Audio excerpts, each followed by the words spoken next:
Hi, my name is Charles Dark, and welcome to the After Dark Show. Today I'll be telling you some stories. I hope you enjoy.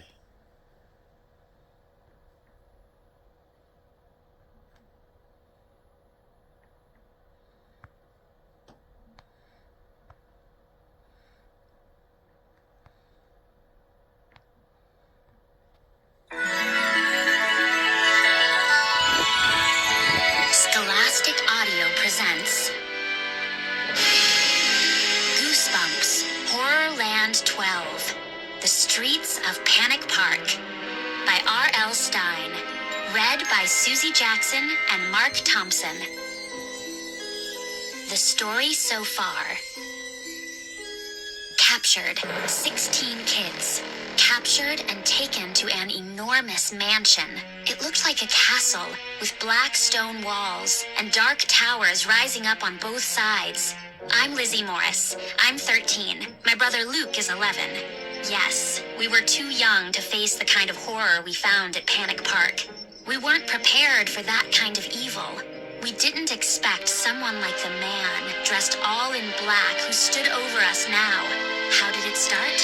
14 kids have been invited to Horrorland Theme Park as very special guests. They looked forward to a week of scary fun, but they soon discovered the scares were too real. The kids knew they were in danger. They became desperate to escape Horrorland and get to another park, a place called Panic Park. A Horrorland worker, a horror named Byron, was their only friend. He told them they would be safe in Panic Park. Luke and I had been to Horrorland before. Someone at the park started sending us information online about the kids. He called himself Monster X. He told us that Panic Park was a horrifying place, that the kids would be safer in Horrorland. Luke and I hurried to the park to warn the kids. When we arrived, 8 kids had already escaped to Panic Park. Luke and I tried to tell the remaining kids what we had learned. We told them to stay in Horrorland. But the kids were frantic to follow their friends to the other park. A girl named Jillian Gerard said she had the power to read minds. She stared into my eyes. She told the other kids I was lying. She said Luke and I were working with the horrors to keep them in Horrorland. Byron helped the kids escape to Panic Park.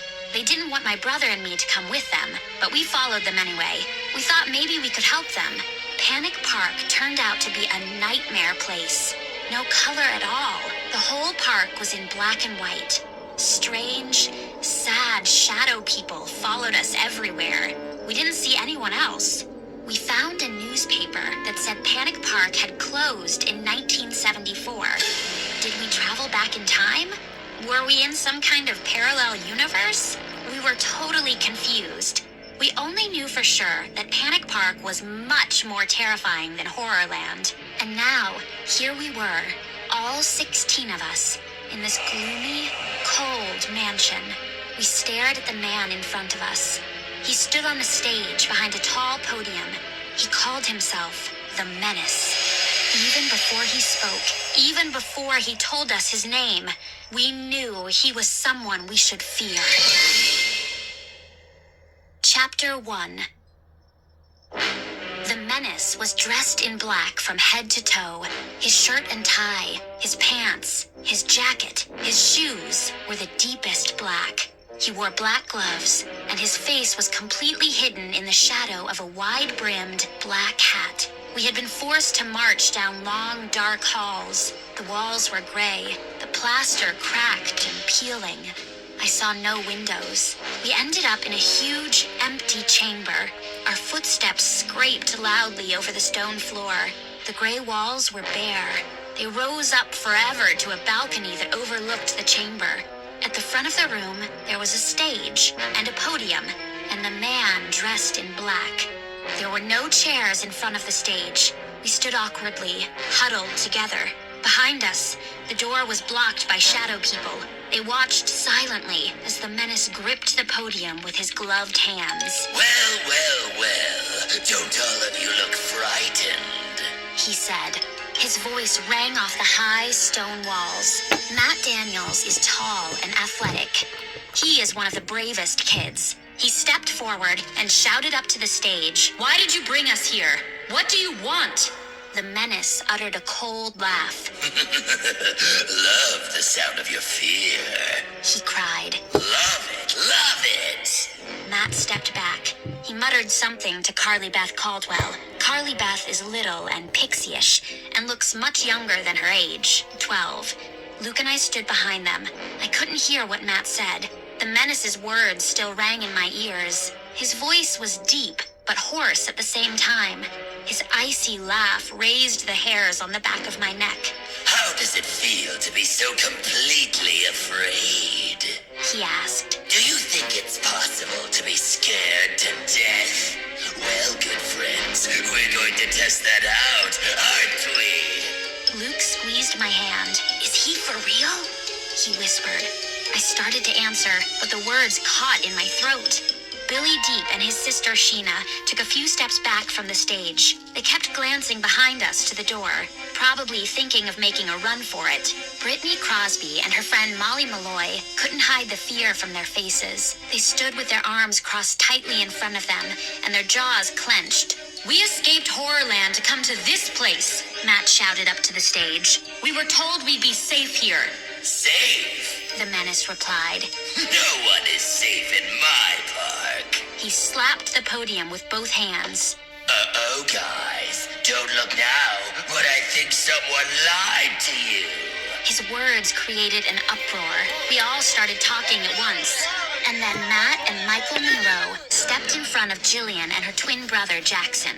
Matt balled his fists at his sides. You're the ones who lied to us, he cried. We formed an angry circle around Jillian and Jackson. You tricked us into coming to Panic Park, Carly Beth said. Lizzie told the truth, that we'd be safer in Horrorland, but you told us she was lying.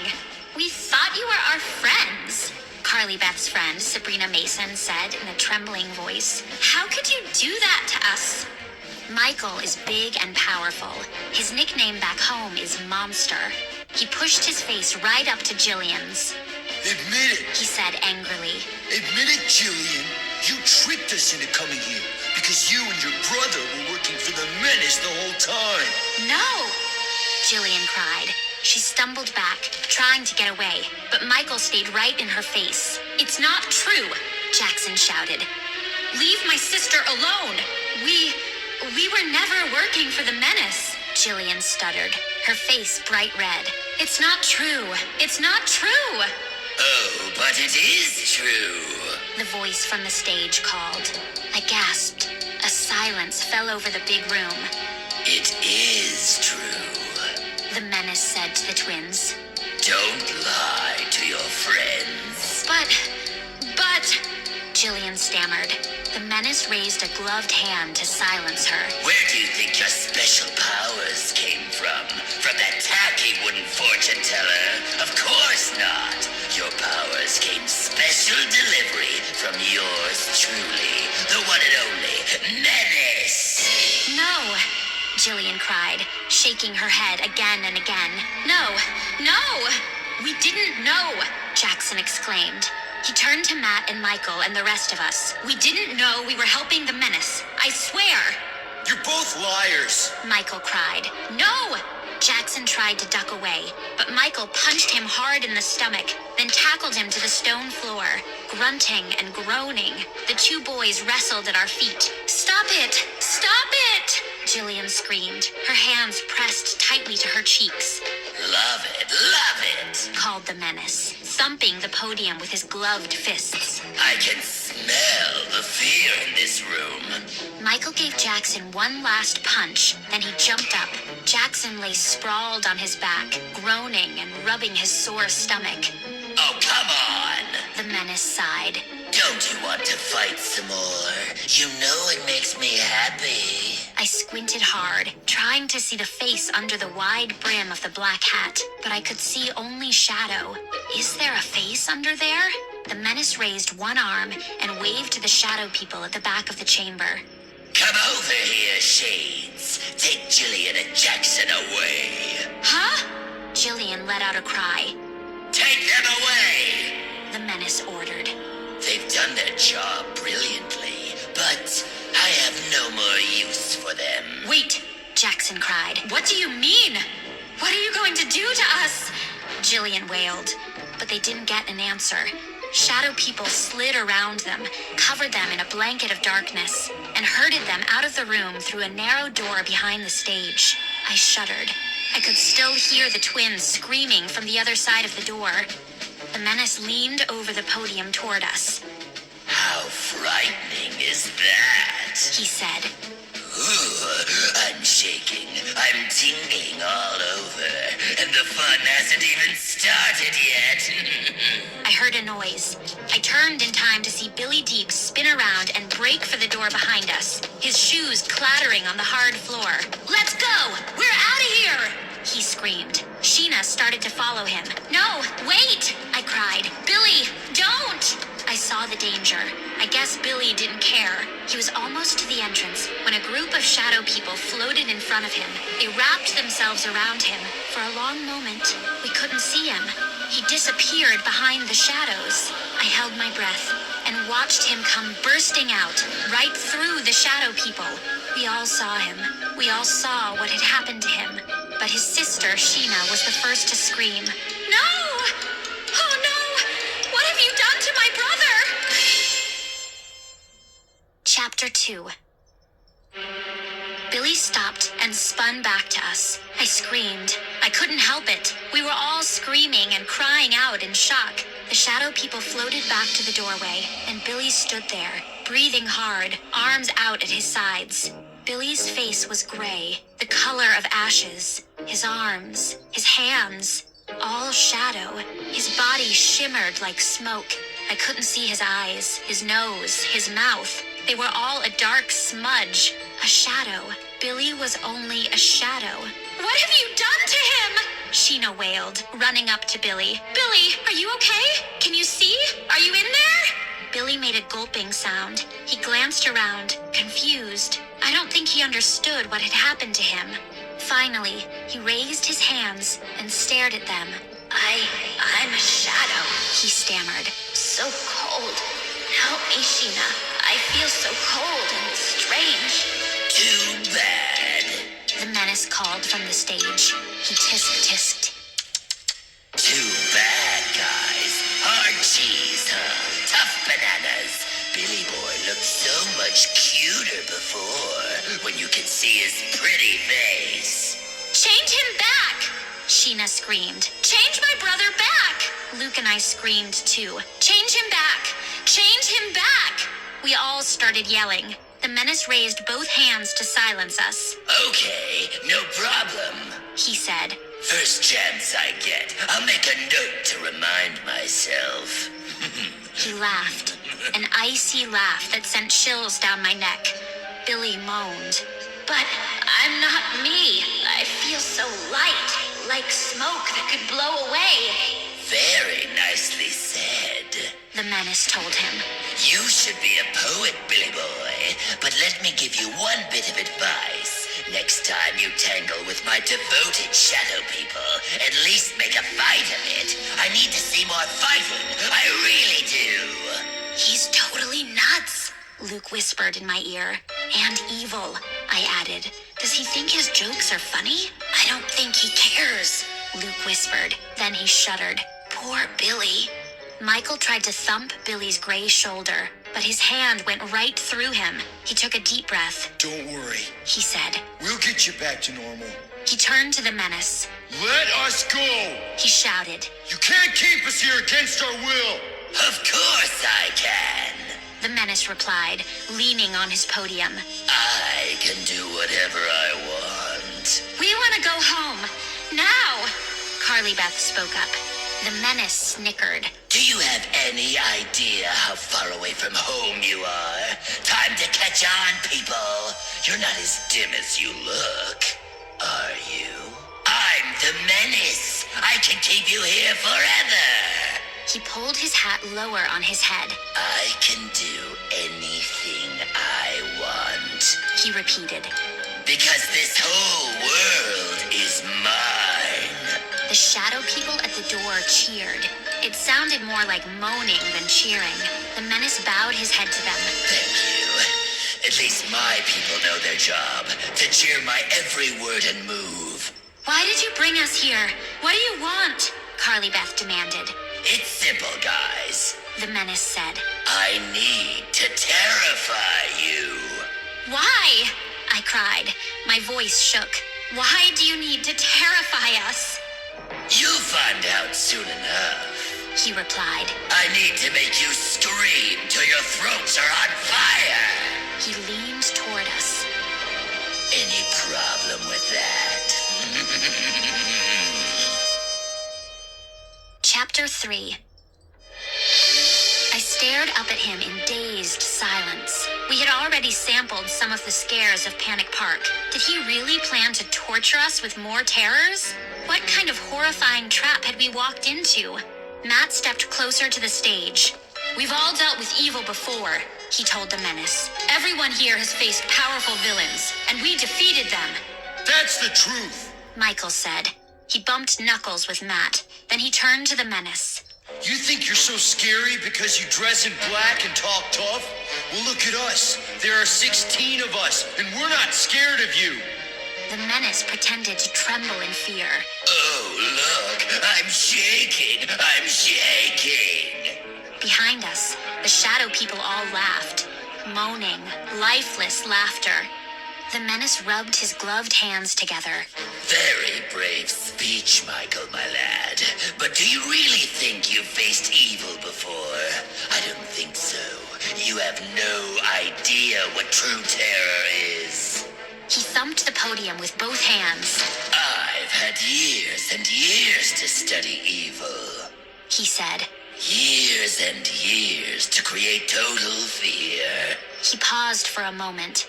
Then he said softly, Maybe you need a sample, a little proof. A cold shiver ran down my spine. The menace waved to a shadow at the door. Go to the holding chamber. He ordered. Bring in my newest trophy. The shade nodded its faceless gray head and floated forward slowly.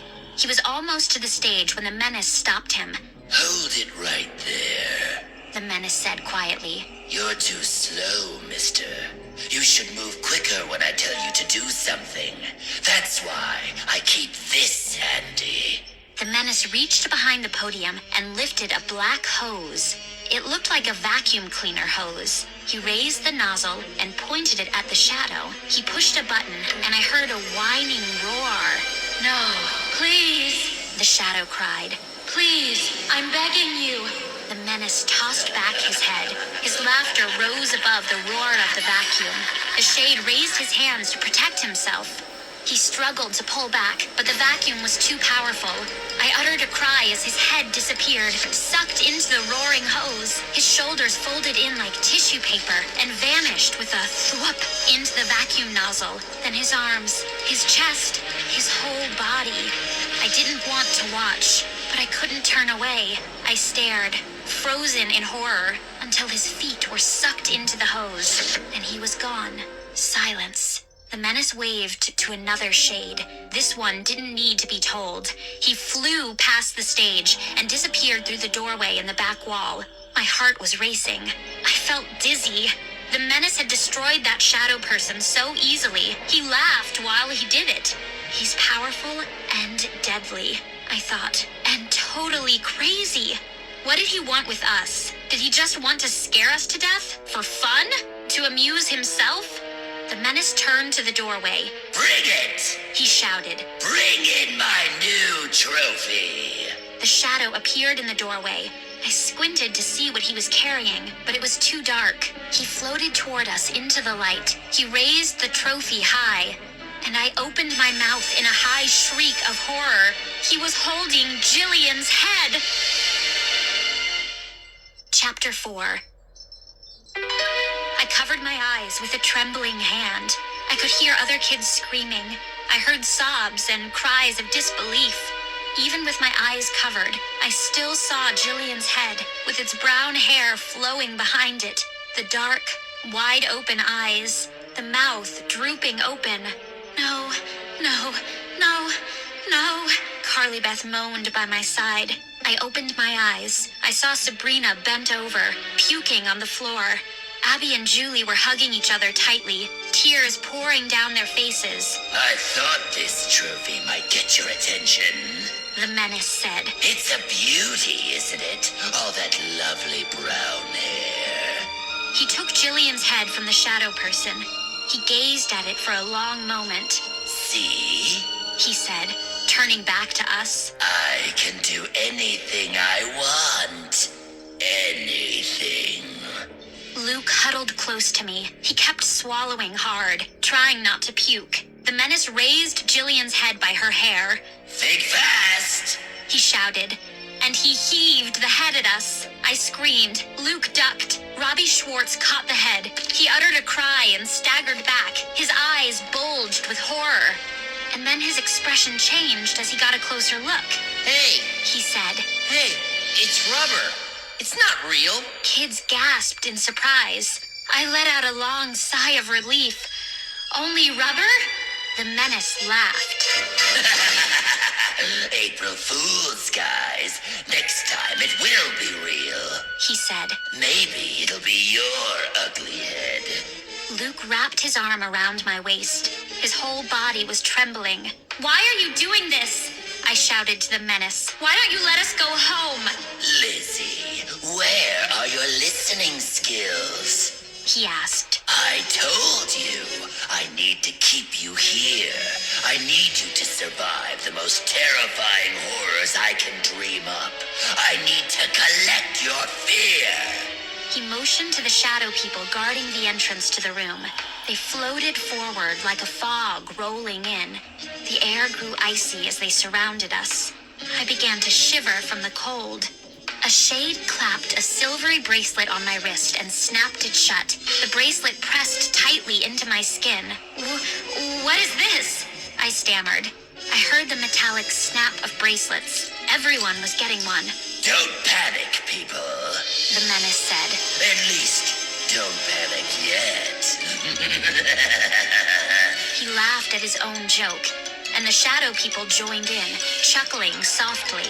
The bracelets measure your fear. The menace said. And when you feel fear, they will start to heat up and tingle.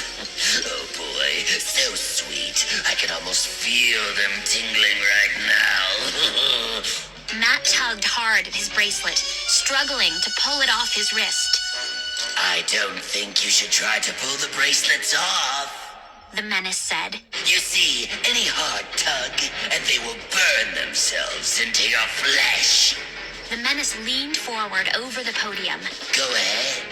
He said to Matt. Give it a try. I love the smell of barbecue, don't you? With a scowl, Matt let go of the bracelet. He balled his hands into fists, but kept them down at his sides. That's better. The menace said. Let's get the show on the road, shall we, people? My whole body trembled as I gazed down the row of kids. Everyone looked pale and shaken. Robbie still held the rubber Jillian head tight in his hands. Carly Beth hugged Sabrina. Boone Dixon had his eyes shut.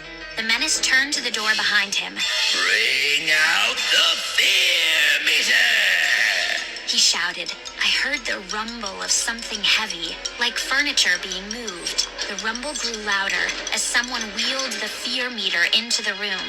It looked like a grandfather clock, tall and narrow. The meter was wheeled in front of the stage, and then the worker pushing it stepped out from behind it, and everyone let out a startled gasp. We stared at his purple fur, the yellow horns poking up from his head. Byron! Chapter 5. Byron stepped back from the fear meter and nodded at the menace. He stared at us as he adjusted the straps on his overalls.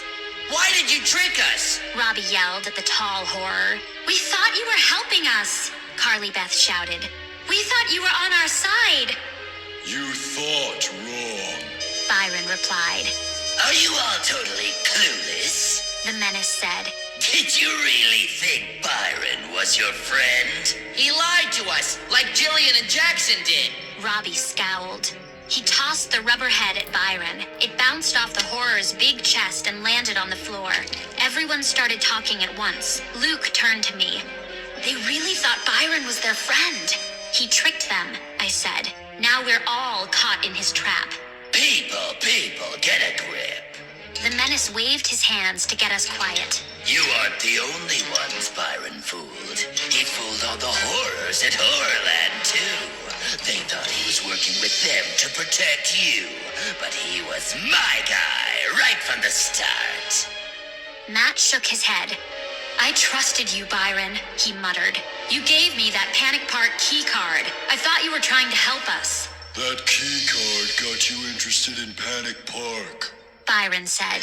That started you on your way here. You should feel flattered. My friend Byron is the one who chose you all. The menace announced. Why? Matt demanded. Why us? Byron crossed his furry purple arms in front of his chest. I chose you because you all proved you were brave when you defeated those villains back home. He said. You need to be brave to survive what the menace has waiting for you. We tried the fear meter with other kids. The menace said. And, well, why go into the messy details? Let's just say it wasn't pretty. Why do you need us to be brave? Matt demanded. What are you going to do with us? I cried. Why do you want to frighten us? Sabrina asked in a tiny voice. The menace thumped his gloved hands on the podium. Good questions, gang. He said. Keep thinking. Try to think of the most frightening moment of your lives. That will be a start. Then he leaned over the podium, his face still hidden in shadow. You brighter ones may have noticed that this park is stuck in 1974. He said. There was great fear in the park then. So much fear. It spun us into another reality. It stuck us in time. Luke grabbed my hand. Is he serious? He whispered. Your fear will bring us back. The menace continued. The energy from your fear will return Panic Park to its place in the real world. I don't understand, I stammered. How long are you going to keep us here? I asked. For as long as it takes. The menace replied. He turned to the fear meter. I tried other kids. He said. But they weren't brave enough to survive the terror. Byron says you have proven your bravery. We'll see. A grin spread over Byron's face. Be afraid. He said. Be very afraid. Without warning, the menace grabbed the brim of his hat and lifted it off his head. My breath caught in my throat. I stared at his face, seeing it for the first time. Cold, dark eyes, ringed with black circles. A pencil-thin mustache beneath his pointed nose. Deep lines down his cheeks. A cold sneer on his lips. How do you plan to frighten us? Matt cried. Tell us! Hey, buddy boy, you don't ask the questions around here. The menace boomed. I do. No, I do. A loud, shrill voice cried. I ask the questions. The menace's head spun around, and I screamed. We all screamed. The menace had another face on the back of his head. Chapter 6. My scream echoed off the high walls. I couldn't take much more of this. I turned to run, but the shadow people were at the door, blocking any escape. When our screams died down, the menace's other face spoke up. Keep it up. What a delicious sound. Yes, I love those screams of horror. Love them to death. This face had a high nasal voice and glowing red skin, as if it were burning, on fire. The eyes were wild, big, and rolling crazily. Beneath its flaring bulb of a nose, I saw full lips over crooked teeth. The menace had a dark face, and a face the color of flames. Love it, keep screaming. The red face cried, and then the menace turned around again, and the first face spoke up in its low, deep voice. As you can see, I'm not timid. I will do anything. I have nothing to lose and everything to gain. Stop bragging.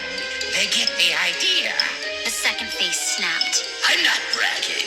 The first face insisted. I'm telling them what they need to know. He raised 2 gloved fingers. As you can see, I have you kids outnumbered 2 to 1. And 2 heads are better than 1. The red face declared.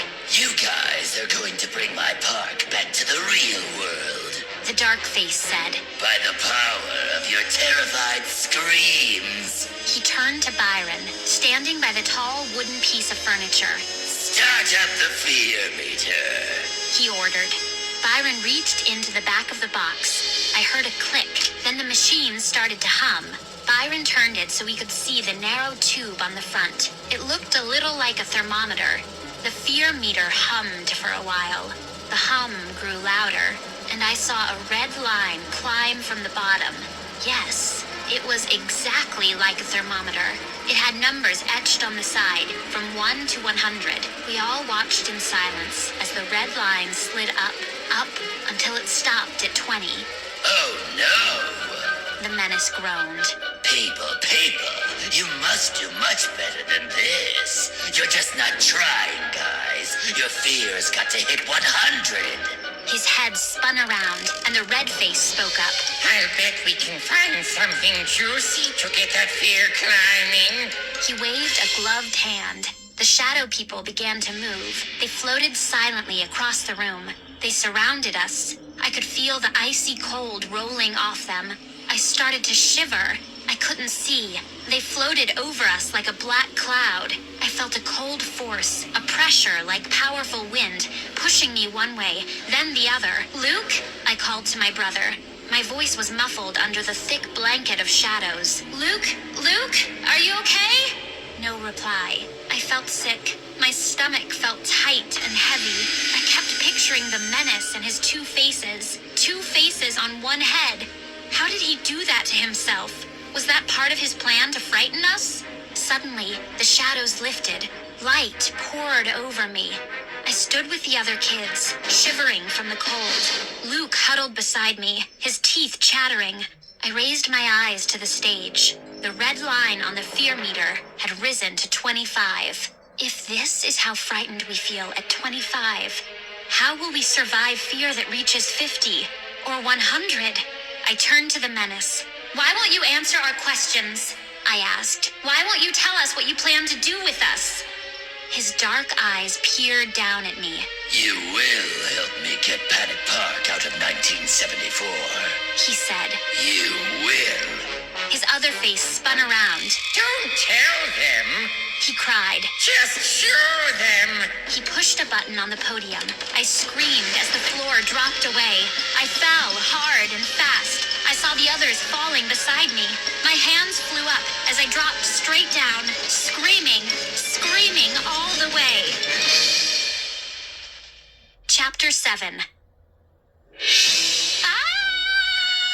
I landed hard on my elbows and knees. Pain shot through my body. I let out another cry as someone landed on top of me. My face sank into a deep carpet. Groaning, I raised my head and glanced around. We had all landed in a pile, a tangle of arms and legs and bodies.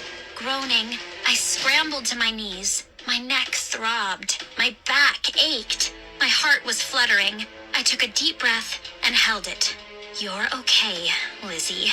You're okay. At least we landed on a soft, thick rug. Someone grabbed my hand. Matt, he tugged me to my feet. I saw my brother, Luke, still on his knees. He shook his head, dazed. I helped pull him up. Then I helped some other kids. No one spoke. We had fallen to the floor below, but everyone seemed to be okay. I glanced around the large room. I saw rows of black seats. A gray curtain at the front of the room began to slide open. I could see a movie screen behind it. A screaming room. Seats, everyone. The deep voice of the menace rang out from a loudspeaker beside the screen. Take your seats. The movie is about to begin. And then I heard the menace's high, shrill voice.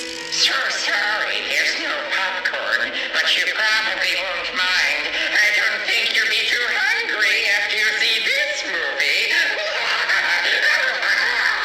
What an ugly laugh. legs were shaky. My stomach still felt tight, as if I'd swallowed a heavy rock. Luke and I walked together. We took seats in the second row. I sank into the chair. It felt warm and soft. It was furry. I started to lower my hands to the chair arms, but the arms moved. The chair arms lifted up and wrapped themselves tightly around my waist. I started to struggle, but something made me stop. I went limp and listened hard. Yes, I could hear the chair breathing. I could feel it pulsing all around me. The chair was alive, warm and breathing and alive. Its arms held me down. I sank into the moist fur. It smelled like my dog when she needs a bath. It's a living creature, Luke whispered. Lizzie, this is too creepy. Enjoy the film, everyone. The menace boomed. A little history lesson, and also a preview of some of the horrible things that I have planned for you. The red face spoke up. And people, please don't close your eyes during the scary parts. The fear meter is running. You know what that means. We need you to be afraid every moment. You can do it, guys. I know you can. The ceiling lights faded. My chair let out a soft growl. I could feel its heart pulsing steadily.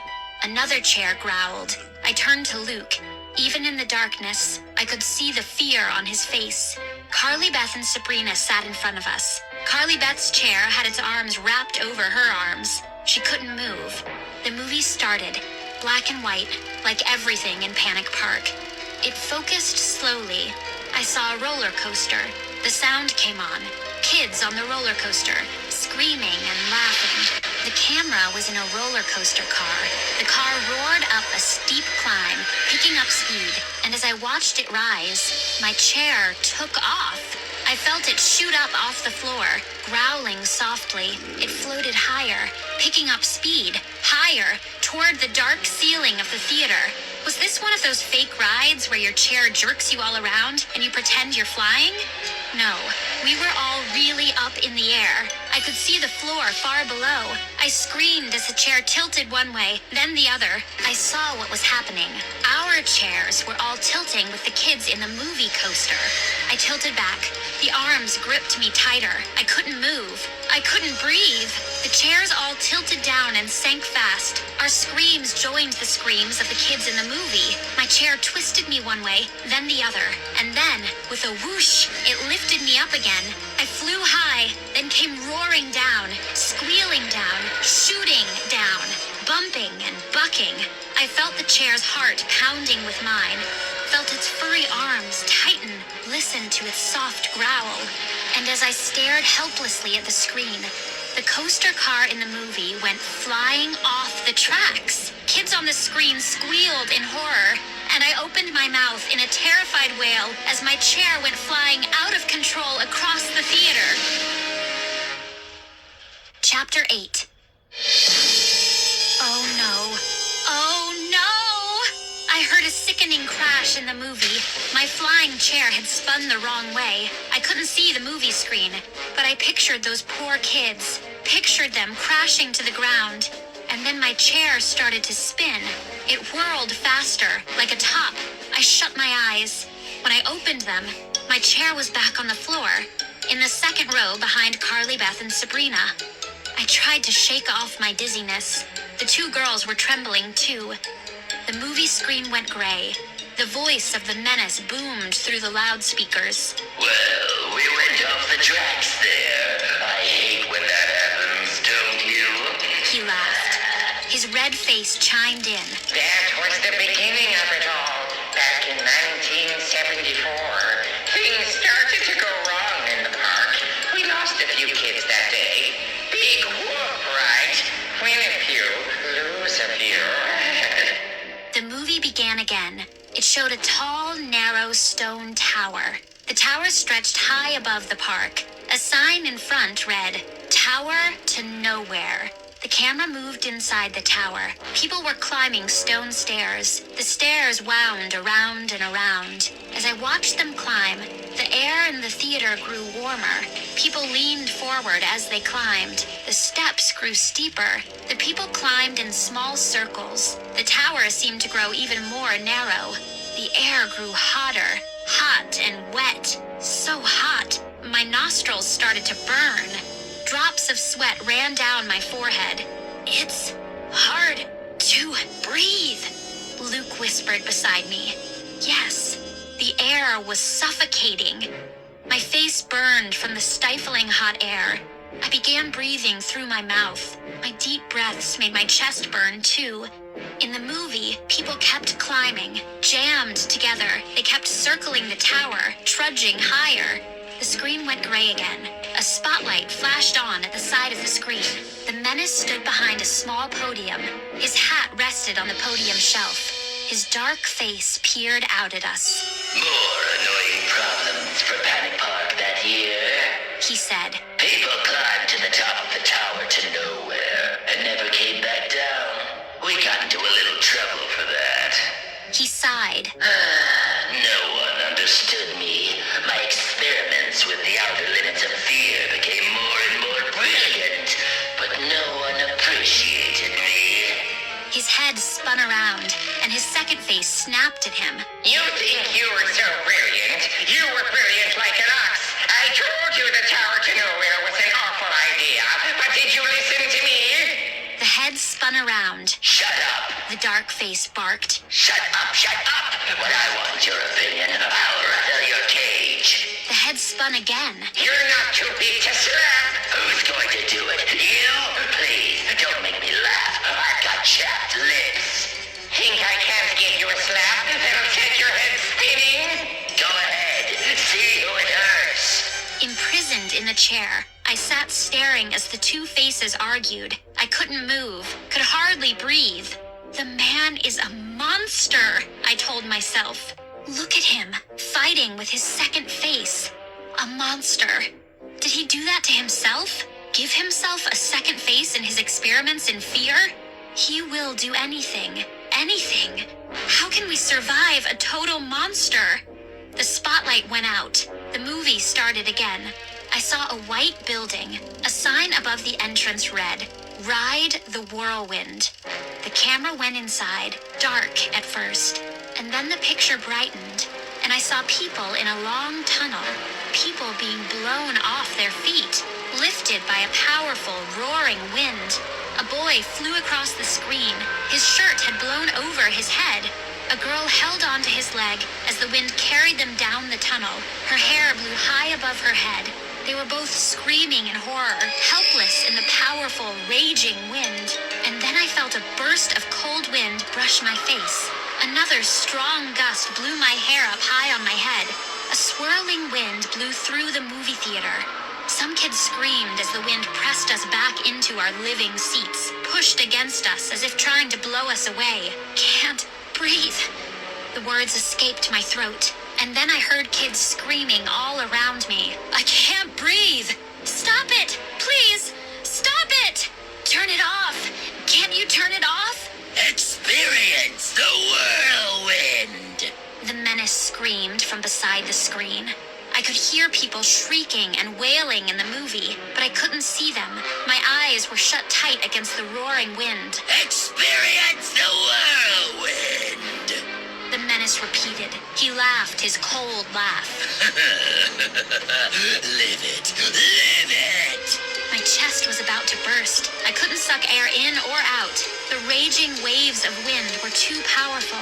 And then I heard the menace's other face shout. Stop it, you fool! You've gone too far. You're going to kill them all! Chapter 9. The wind stopped. Gasping for air, I pressed my hands to my frozen cheeks. Then I tried to smooth my hair down. I could still hear the roar of the wind gusts, rising and falling, like ambulance sirens in my ears. I took a long breath and let it out slowly. Were you watching the film? The menace demanded. Did you see those people struggling against the winds? They were terrified. It was beautiful. What a beautiful sight. The chair pulsed around me. I could feel its heartbeat against my back. Thinking about it gave me the shivers. When people stumbled from the whirlwind, The menace continued. their brains were a little scrambled. He sneered. Big deal, right? His head spun, and a bright red face spoke up. You went too far. You turned their brains to mush. And what's your excuse? The dark face snapped. Okay. Maybe my experiments with fear and reality went too far. Something went wrong, guys. The fear level in the park was so high, it hurled us into another reality. He sighed. Yes, I closed Panic Park, and then my beautiful park went spinning away, whirling away to a parallel universe. The world moved on, the years passed, but we stayed in 1974. He picked up his hat and twirled it in his hands. I loved it at first. He said. It gave me time to do more experiments in fear. My experiments were brilliant. I learned the true path to terror. The head spun. A lot of people disappeared because of you. The red face said. A lot of people became shadows. The first face spun back. You can't make chicken soup without breaking a few chickens. He boomed. My experiments in fear were exciting, but I got bored. I decided I wanted to return to the real world. He kept twirling the wide-brimmed hat between his gloved hands. How to get back? I began studying the problem. And guess what, people? I discovered that Horrorland Park was built on the same spot where Panic Park had stood. I discovered I could use mirrors to travel back and forth between Panic Park and Horrorland. I could travel to Horrorland through even the tiniest mirror. It was an amazing discovery. But then I had a little accident. Is that what you call me? The red face screamed. An accident? Shut up, shut up! The first face cried. He turned back to us. I was doing an experiment with a two-way mirror. The experiment went wrong, and they ended up with that ugly face attached to my head. You're not winning any beauty prizes. The other face said. Come on, people. Check out my blue eyes, my adorable blonde eyebrows. Let's vote on which of us has the prettiest face. I looked down the row of kids. No one moved. We were trapped in the pulsing, living chairs, staring in silent horror at this insane monster with two faces. Now I need your help, people. The menace said. I need your fear level to go so high that Panic Park returns to its place in the real world. Fear brought us here, and fear will bring us back. Michael sat at the end of my row. I could see the anger burning in his eyes. Finally, he spoke up. No way! He shouted, swinging his fist at the menace. No way we'll help you! We all started shouting at once. No way! Matt shouted. No way! No way! Let us go! I cried. The menace waved a hand in the air, and I felt my chair arms tighten around my waist. The arms raised themselves to my throat and began to choke off my breath, choking, gasping for air. I grabbed the chair arms and struggled to pull them off me. The menace waved his hand again, and the chair arms sank back to my sides. Save your voices for screaming. The menace cried. He turned to the side of the stage. Byron appeared, pushing the tall fear meter in front of him. The meter is still only at 25. The menace said. You people aren't trying. Only 25, I thought. We'll never survive what he has in mind. More fear! More fear! The red face shouted. I get all tingly just thinking about it. His words sent a chilling jolt of fear over the room. The fear meter needle jumped a little. We were all afraid, because we knew he was serious and crazy. Keep your eyes on the fear meter, guys. Byron chimed in. His big hand thumped the side of it. We're going to get that red needle up to the top. Chapter 10. Byron let led us up a long staircase, then down a winding dark hall and up another steep staircase. The windows were caked with dust and thick layers of dirt. Almost no light seeped in. Rows of grinning skulls gazed up at us, embroidered in the black carpet. Tangles of cobwebs dangled from the ceilings, brushing our faces as we passed by. Low moans followed us down one hallway. Were those human sounds? I shuddered and stayed close to Luke. We walked in silence. I knew we were all thinking the same thought. Will we ever get out of this terrifying old mansion alive? Door after door revealed only darkness.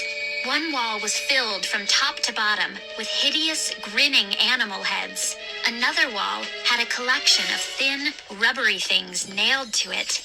They looked like human tongues. My stomach heaved. I turned away from the ugly sight. We climbed another endless stairway. Then Byron led us into the bright light of a huge room. My eyes adjusted slowly. When I could focus, I saw wooden tables and chairs. Several rows of bunk beds against one wall. A bathroom. 2 long wooden benches under narrow, dirt-stained windows. A brick fireplace took up one wall. I squinted hard. Were those bones piled on the fireplace floor? An enormous painting of the Menace, in a flowery silver frame, stared at us from above the fireplace. His hat was pulled over one eye. The other eye glared coldly. The rest of his face was lost in shadow. I shuddered. A fear meter stood against the wall to the right of the bunk beds. This is your room. Byron said. Make yourselves at home. Is there room service? Matt joked. He always put on a brave face. Yes. Byron replied. And a maid will come to turn down your beds and leave chocolates on your pillows at night. He laughed. What's wrong? No one else is laughing? I don't blame you. Byron, how could you work for that creep? Carly Beth demanded. Byron shrugged. It's not a bad job. He said. Especially if you like to see kids scream and cry. And think how powerful I'll be when Panic Park returns to the real world. He shook his head. Good luck, guys. You're going to need it. He disappeared out the door. 2 seconds later, he was back. He came striding up to Matt with his paw outstretched. Give it back. Byron said. Matt stared at him. Excuse me? Give me back the key card I gave you when you first arrived at Horrorland. The card that got you into all those locked places. No way I'm giving it to you, Matt said. He took a step back. Why did you give it to me? A smile spread over the horror's fur-covered face. Why? I told you to make you start thinking about Panic Park. Byron said. You know, a little clue to get you interested. Byron waved his paw in front of Matt's face. Give it back now. Matt sneered at him. No way, furball. An ugly roar escaped Byron's throat. Tough talk, Matt, my lad. He growled. His eyes turned fiery red. He balled his big paws into tight fists. Don't you know I can tear you in two? Matt tried to dance out of his path, but the big horror lunged forward. Chapter 11. Whoa. Matt let out a long groan. He opened his eyes. Okay. His voice came out in a whisper. Okay. You win. Byron gave him one last shake. Then he set him down on his back and let go of Matt's ankles. Matt lay sprawled on the floor for a long moment. Finally, he stretched his arms, then his back. He raised his head slowly, blinking hard. So dizzy, he murmured. He pressed both hands to his forehead. Ow, what a headache. Abby and Julie dropped beside him. Can you stand up? Julie asked. Stop stalling! Byron snapped. He gave Matt a kick in the ankle. Move it! The 2 girls helped pull Matt to his feet. Matt's eyes were still rolling in his head. He leaned on Abby as he reached into his jeans pocket. Okay, here, he said. He pulled the gray card from his pocket. Byron snatched it from his hand. He ripped it into 2 pieces and tossed the pieces to the floor. He grinned at Matt. Man, you gave up easy. he said. I thought you'd put up a better fight than that. Ever think of changing your name to Wimp? Matt rubbed his head. Give me a break, he muttered angrily. Byron laughed. You guys will have to be tougher than that if you plan to survive Panic Park. Chuckling to himself, he stomped out of the room and slammed the door hard behind him. Matt staggered to one of the long benches and sat down, rubbing his head some more. The rest of us gathered in front of him. Do you believe that guy? Matt muttered. I'd like to shake him. Make his fur fly. Billy Deep moved beside me. I could barely see him. His body was made of smoke. It billowed as he moved. His eyes peered out from the shadow. I don't feel so well, he told his sister, Sheena. His voice sounded soft and far away. I feel so cold. Sheena, I can't feel my hands or my feet. We'll get you back to normal, Sheena told him. She looked away. I hope. We made a terrible mistake, Julie said, tugging at the ends of her hair. We were so desperate to escape Horrorland and get to Panic Park. But it was all just a trap. Michael stepped up beside Matt's bench and turned to face us. His expression was angry. He was breathing hard. Okay. Now we know about Jillian and Jackson. He said. And Byron. Who else is a spy for the Menace? His eyes moved slowly from face to face. We trusted those three, he said. And they were traitors. Who else is a traitor? Who else is working for the Menace? He raised a fist. Who else? Then he stepped up to me and bumped me back with his chest. Who else is a spy? He shouted angrily. Michael, stop, I pleaded. He bumped me again with his chest, forcing me back. Who else? Who else, Lizzie? How about you and your brother? How about it? He grabbed Matt by the front of his t-shirt. Give the card back, he snarled. Matt shoved Byron's paws away. I lost it, he said. I don't have it. I lost the stupid card. Byron's fiery eyes locked on Matt. Oh, really? He grabbed Matt again, wrapped his paws around Matt's waist, and lifted him off the floor. Let's see if you lost it. Byron rasped. I hope you're not lying to me, Matty boy. You heard me, Matt shouted, but his voice trembled. I lost it. Really? Let's see what falls out of your pockets, Byron said. Then he flipped Matt sideways like he was a baton and twirled him. Hey! Matt let out a sharp groan. Byron held him by the ankles and started to shake him up and down. Matt's face turned red. His eyes bulged. Byron shook him harder, shook him as if he were trying to get salt out of a salt shaker. Let's see what you've got, boy, Byron said. Let's see what tumbles out of those jeans pockets. He shook Matt harder. Oh! Matt uttered a long, low moan. Let go of him! Carly Beth cried. Stop it! She grabbed Byron's thick paw and tried to pull it off Matt. She wasn't strong enough to budge him. Michael and Boone dove at Byron. They grabbed him around the waist and tried to wrestle him down. But Byron gave one hard shake of his body, and both boys went flying to the floor. Matt groaned again. His voice vibrated as Byron shook him even harder. Matt shut his eyes. Where is it? Where is it? Byron demanded. I can shake your brains loose, boy. This isn't a joke. Where is that card? Carly Beth leaned down to Matt. Give it to him, she screeched. Matt, listen to me, please. Give him the card. Make him stop. Matt's face was tomato red. His eyes were shut. His tongue flapped out of his mouth. Byron shook him harder. Panic tightened my throat. Stop it! Stop it! I choked out. Stop it! The big horror slammed Matt's head into the floor.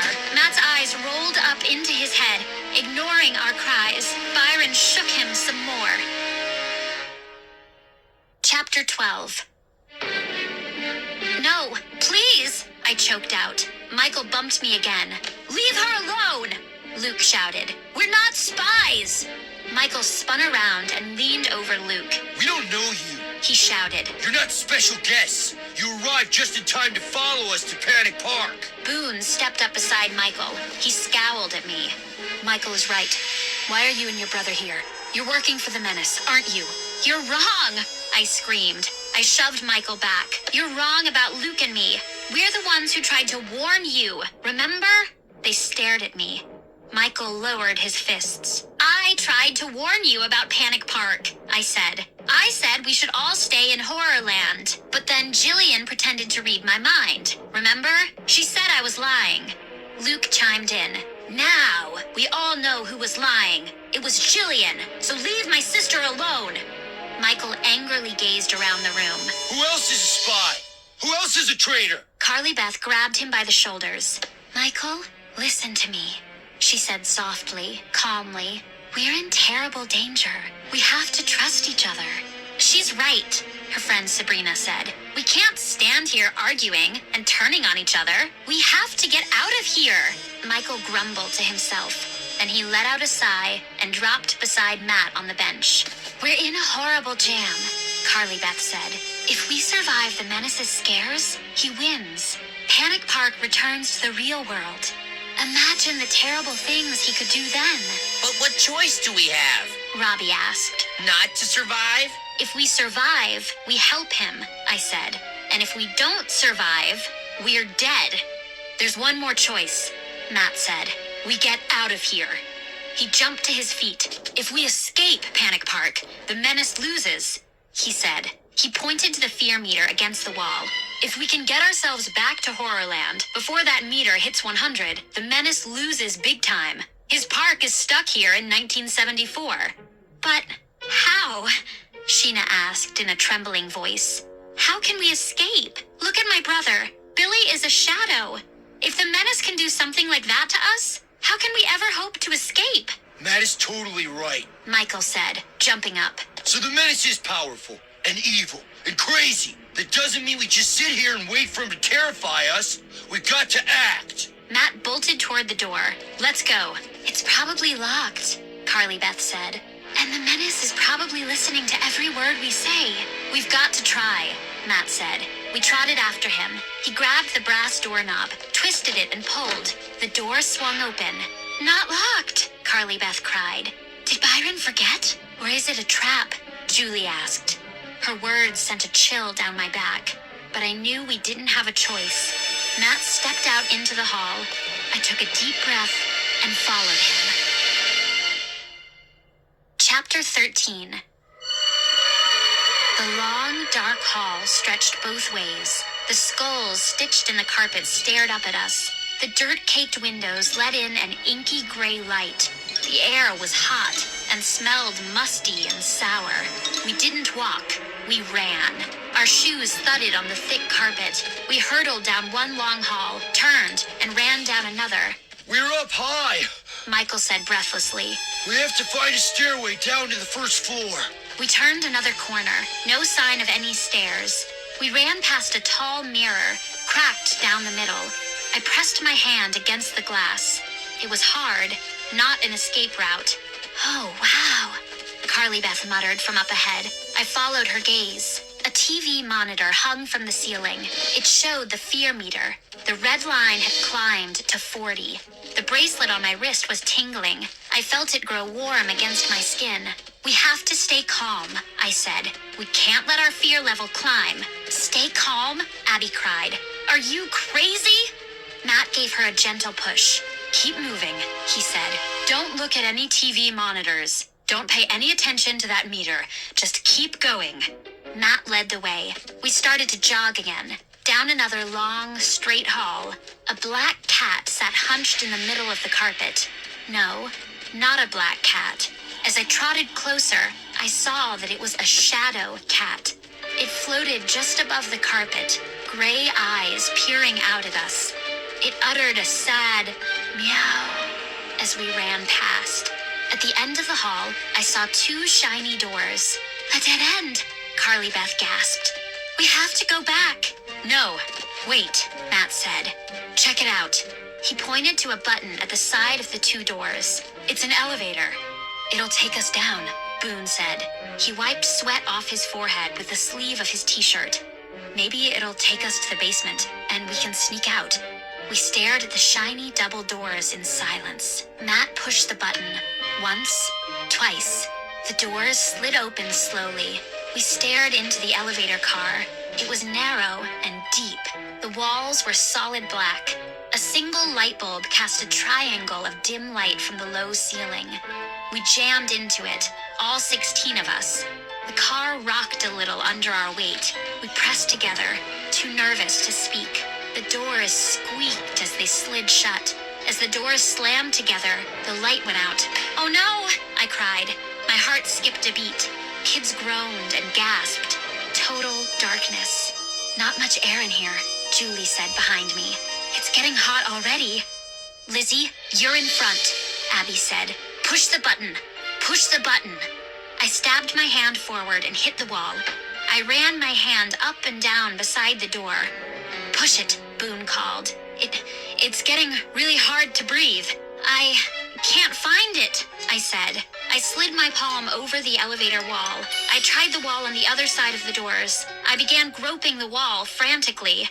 "I can't find it. I can't find it." "There has to be a down button," Abby said. I don't like this. I don't like closed-in places. I feel sick. Please, open the doors," Sheena cried. "Let's just get out of this thing." "Please, I'm going to be sick," Abby moaned. Luke was pressed beside me. In the darkness, he began feeling the wall, searching for a button. I slid my hands over the doors. I searched everywhere. "There's no button," I said. "No way to move. No way to get out." "Are we trapped in here?" Abby's voice cracked. She reached over me and started to pound the door with both fists. "No, let us out. Somebody, let us out." Chapter 14. Shouting frantically, Abby pounded the door. I gasped as the elevator bumped, then started to go down. Then I let out a startled cry as the floor seemed to drop away from under me. I stumbled back against Carly Beth and Sabrina. Kids screamed. We were rocked from side to side. The elevator whirred as it dropped faster. Faster! I felt my ears pop. We were dropping, sinking like a stone. Too fast. Falling hard. Harder! "We're going to crash!" Sabrina shrieked in my ear. I squeezed Luke's shoulder. Was that me screaming? I shut my eyes. My ears popped again. My knees folded. I held my breath and waited for the pain of the crash.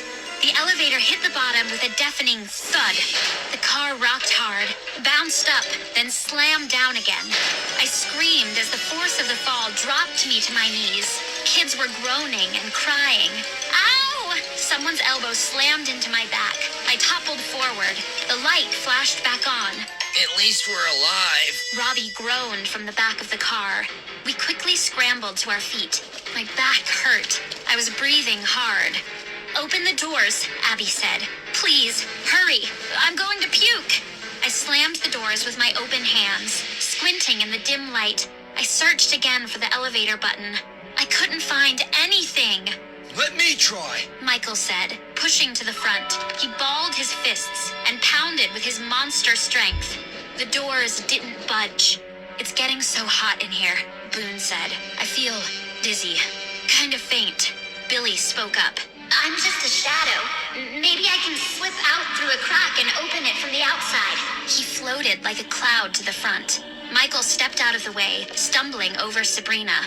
Billy floated to the top of the doors, then slowly down again. No crack. He said softly. No opening anywhere for me to slip through. Matt raised one hand in the air to get attention. "My bracelet is vibrating," he said. "We have to stay calm. We don't want the fear meter to shoot up." "Calm? How can we stay calm?" Julie cried. I don't believe we're trapped in a stupid elevator. Michael shouted. He slammed the wall with his fist, and a metal panel fell off the wall. It revealed a hidden slot. "A slot for a key card," Matt exclaimed. "Move out of the way, Lizzie. I'll try my card." I gasped. "But you gave it to Byron. We all saw you." "Oh, yeah, for sure," Matt replied, rolling his eyes. "Are you kidding me? I gave him my library card from back home. The big jerk never even looked at it." He tugged the key card from his jeans pocket. He raised it to the slot and slid it in. Nothing happened. Chapter 15.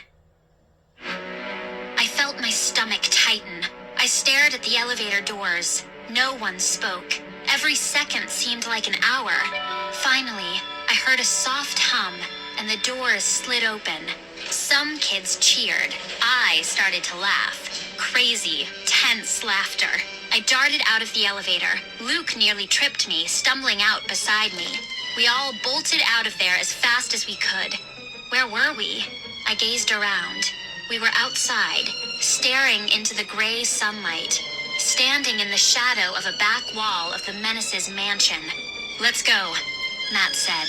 He didn't have to say any more. We all took off running. We were desperate to get as far from the mansion as we could. We ran back into the park, which was as grim and gray as before. I could see the Ferris wheel in the distance, black against the gray sky. We ran past dead, empty shops, silent rides, abandoned food carts. "Where are we going?" Carly Beth asked. "We need a plan." Before anyone could answer her, a shadow person floated in front of us. She was so gray and misty, it took me a few seconds to recognize her. The little girl. The sad little girl shadow we'd seen when we arrived. She held both hands up to Carly Beth. Find me? She said in a tiny whisper I could barely hear. Can you find me? Can you find me? Carly Beth let out a sigh. She reached for the girl. She tried to wrap her arms around her and hug her. Can you find me? The little girl cried. Another shadow appeared. Another little girl. Can you find me too? Do you know where I am? Can you hug me too? Can you hug me too? Another shadow floated next to her, and then 4 or 5 more shadows swept around Carly Beth. A hug! A hug! A hug! They all whispered. Frightened, Carly Beth staggered back. "No, please," she started, but the shadow people swarmed over her. A hug! A hug! A hug! "Carly Beth!" I called to her. I couldn't see her. She was buried behind the whispering shadows. Can you find me? Can you hug me? A hug! A hug! Please! A hug! They covered her in a curtain of heavy shade. I froze, staring at the swarming shadows, all chanting and pleading so sadly. And then Carly Beth's scream rose over the muffled voices. "Help me! Help me! Get them off me! They're smothering me!" Chapter 16. I froze. Carly Beth screamed again. As I stared in horror, Matt, Robbie, and Sheena leaped at the shadows. They struggled to pull them off her. A hug! A hug! A hug! The shadows' frightening chant didn't stop. The 3 kids swiped frantically at the shadows, struggling to pull them off Carly Beth. But it was like trying to grab clouds. Their hands sank into the shadows and slid right through them. Matt, Robbie, and Sheena stepped back, shaking their heads. Still chanting, the shadows finally drifted away. The little girl was the last to leave. She tossed back her head and let out an ugly cackle, and she floated away too. And I screamed, "Oh no!" Carly Beth floated darkly in front of our horrified eyes. A shadow. Carly Beth was lost in shadow. A shadow person too. She raised her hands and stared at them. Oh no! She murmured. Oh please, no! Billy floated to her side. They stood together, 2 gray shadows. We'll be okay. He said. His voice seemed to come from far away. We'll be okay, Carly Beth, when we get out of this park. And then he added in a tiny voice, I hope. Inside her misty cloud, we could see her shadowy body trembling. Her head was down. I feel so light and faint, she said. I can't see you too well. It's like you're all standing in a thick fog. It's very cold, Billy said. I can never warm up, but we'll be okay. Carly Beth tried to rub her arms. I can't feel my skin. She let out a sob. I can't feel my skin. Sabrina stepped up close to Carly Beth. You fought evil before, she told her. You defeated the haunted mask, Carly Beth. You can defeat this too. Carly Beth didn't answer. She just kept rubbing her arms. Smoke rubbing smoke. Hey! Robbie suddenly cried out. He was staring at Brittany and Molly. I just remembered something. He said. They turned to him. Brittany and Molly looked like sisters. They both had coppery hair and brown eyes. Molly was taller and more serious, like an older sister.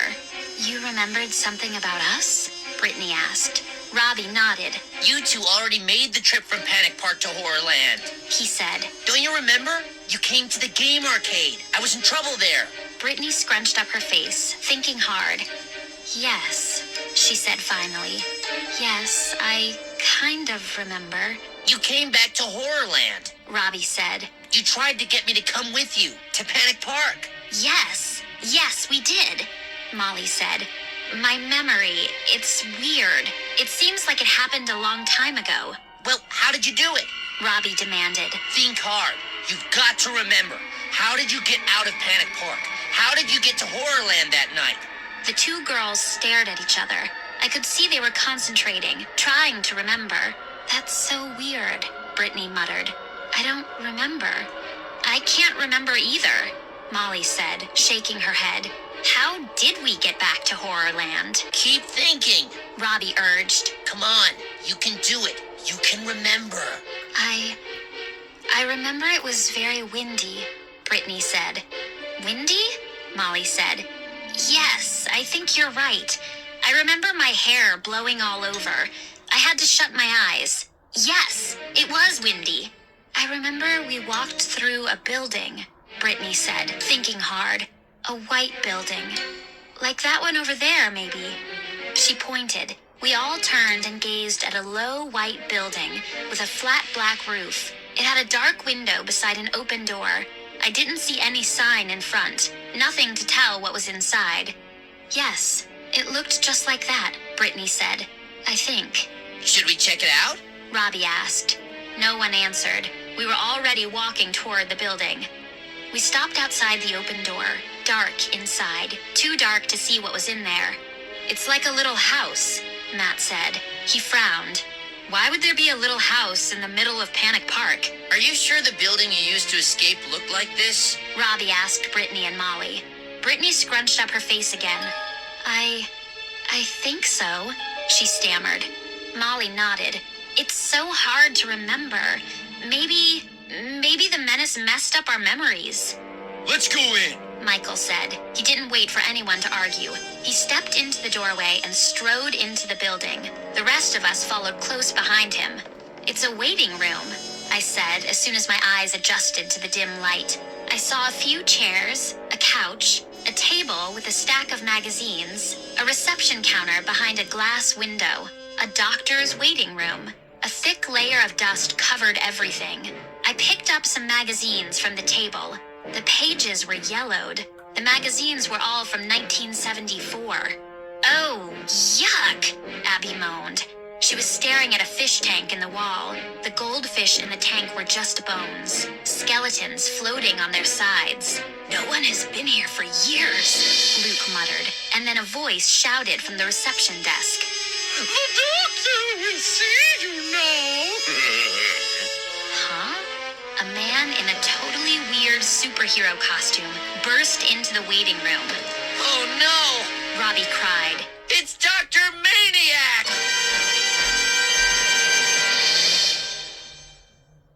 Chapter 17. You followed us from Horrorland? Robbie cried. Dr. Maniac pushed back his leopard skin cape. He wore red and blue tights and a red and gold top. His gloves and boots were bright yellow. His eyes rolled crazily behind his red mask. Did you really think you could escape the Keeper? He cried. Why are you here? Robbie demanded. Why did you follow us? Because I'm a maniac! He exclaimed. He tossed back his head and laughed a shrill hyena laugh. Matt took 2 long strides toward Maniac. Leave us alone, he shouted. Maniac gave Matt a crooked grin. Which hand do you butter your bread with? He demanded. Excuse me? Matt squinted at him. Which hand do you butter your bread with? Your left hand or your right hand? Dr. Maniac didn't wait for an answer. That's funny. He said. I don't use my hand. I use a butter knife. Again, he tilted his head back and uttered a long, high laugh. You're not funny. Robbie cried angrily. I created you. I drew you. You're a comic book character that I made up. I made you up. Maniac declared. If I shut my eyes, I can make you disappear. Tell us how to get out of this park, Matt demanded. Tell us what we have to do. Can you stand on your head and whistle Dixie with a mouthful of crackers? Maniac asked. Matt turned to Robbie. He isn't going to help us. Let's get out of here. Oh, but I am going to help you. Dr. Maniac said, moving to block the door. The leopard skin cape fluttered in front of him. He pushed it out of his way. He moved to the wall and opened a cabinet door. On the cabinet shelf stood a fear meter. The red line was just above 50. Tisk, tisk. The supervillain clucked. Look at that fear climb. You're halfway there. I'll bet all that fright is making you hungry and thirsty. Follow me. We're not following you. We're leaving, Matt cried. I went to the door with Matt, but we all stopped when we saw the shadow people, at least a dozen of them, floating in the doorway, waiting for us. The room grew icy cold as they moved in, spreading their shadowy arms. They swarmed around us silently. I felt their icy touch on my skin, and then a thick curtain of darkness lowered over me. They were forcing us to move, forcing us to walk, holding us prisoner in their foggy grip. I shivered when the shadows pulled away. We were standing in front of a small diner. Through the window, I could see a long lunch counter with stools lining the front. A gray neon sign flickered over the glass door. The sign read, Shake Shack. The shadow people forced us inside. The door slammed shut behind us. I gazed around. The walls were covered with large posters of hamburgers and milkshakes in tall glasses. Beneath his red mask, Dr. Maniac had a wide grin on his face. Everyone here? He shouted. Okay, enjoy your shakes. He moved to a lever near the door and pulled it down. I heard a low hum. The hum grew louder. Hey! I felt the floor lift up. No, wait. The whole restaurant was rising. Kids cried out as the walls started to vibrate. The floor shook, gently at first, then harder. The diner tilted hard to the left. Kids stumbled to the wall. Michael and Julie fell to the floor. I struggled to keep my balance, but the room rocked the other way, and then the whole diner started to shake. I screamed and tried to grab onto Luke, but we both fell to the floor. Before we could scramble up, the room tilted sharply, and we tumbled into the wall. I let out a cry as my arm smashed against the solid plaster. Pain shot up my arm, my neck. Kids were shrieking and crying out as the room shook harder. It's like an earthquake, Sabrina cried. She grabbed my shoulder. We tried to balance, but another jolt sent us crashing into Matt and Boone. I turned and saw Dr. Maniac floating calmly above the rattling, vibrating floor. Nothing like a good shake. He exclaimed. Then he laughed his ugly, shrill laugh. Ow!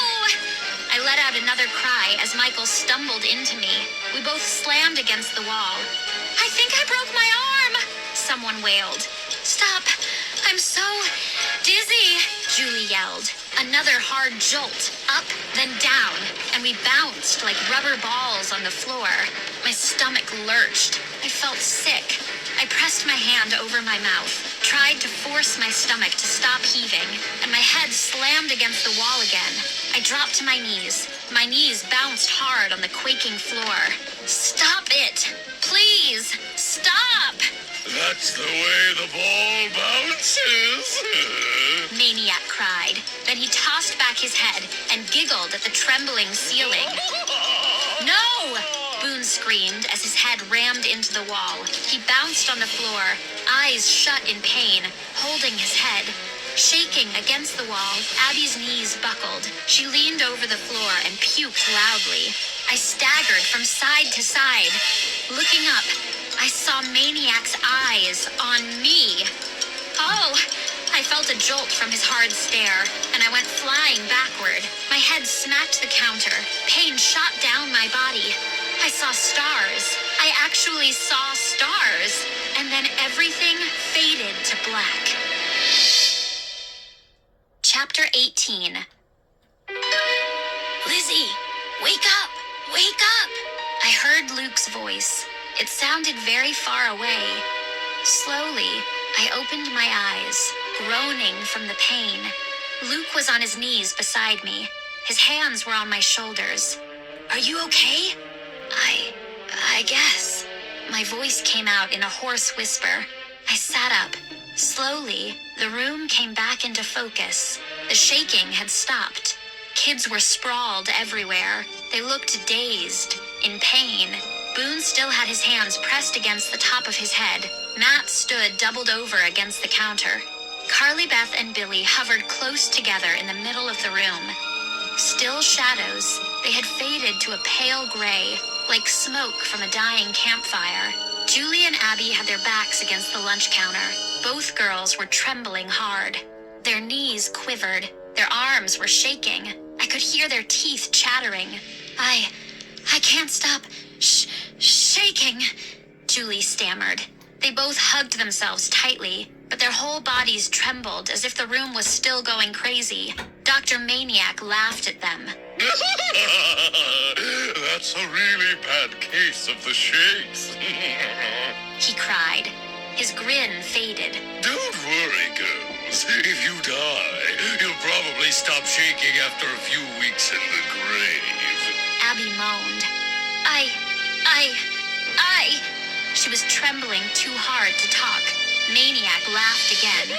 Robbie climbed unsteadily to his feet.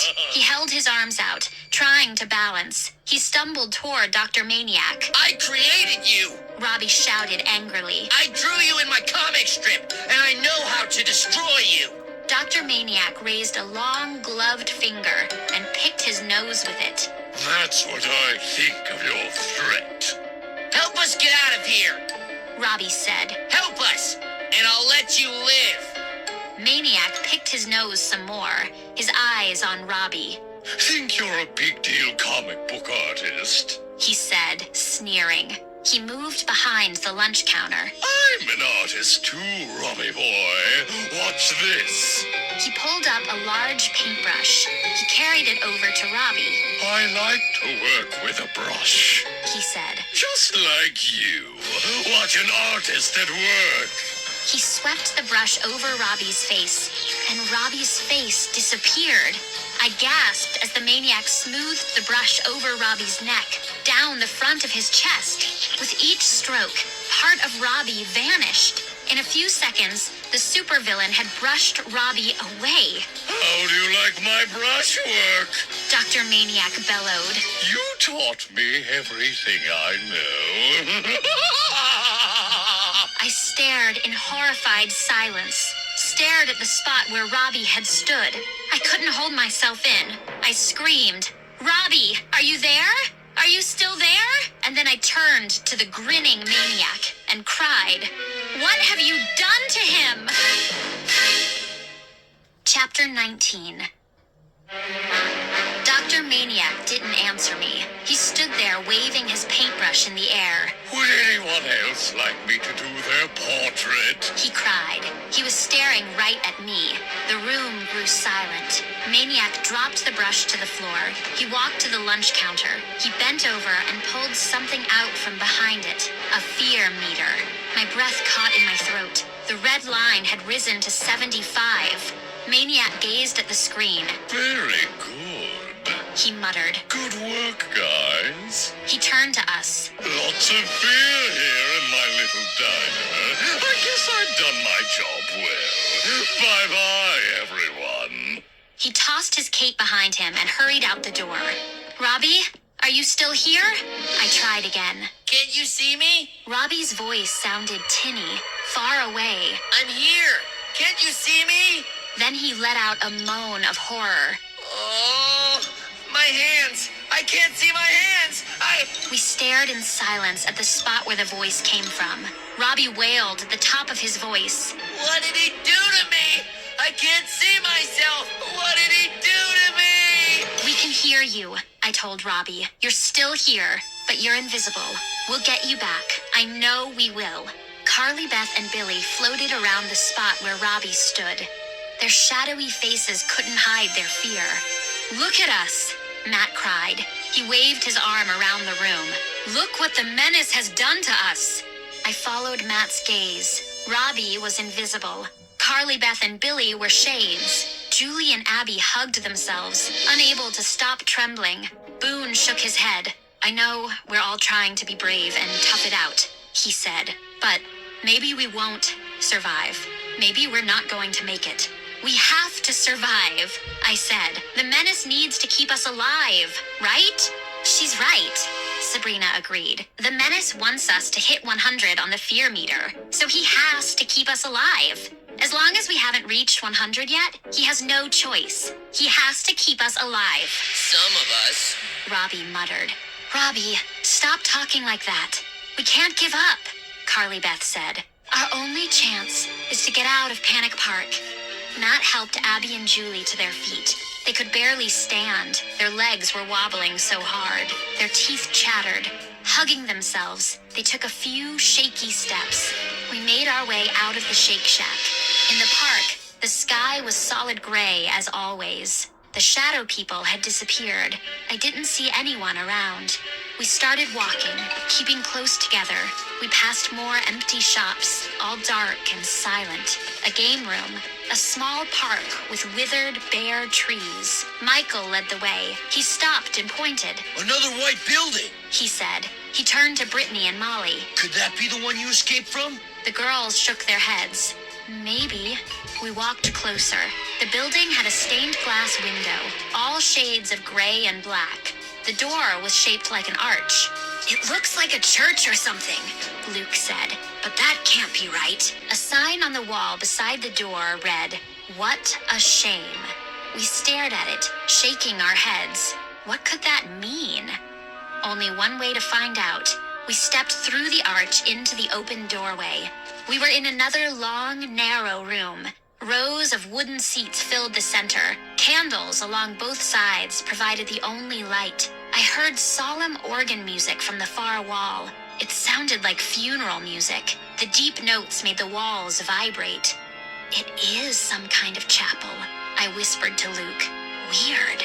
We stepped in farther to examine the walls. They were covered with photographs. The photos were all of kids about our age. Row after row of small, framed photographs.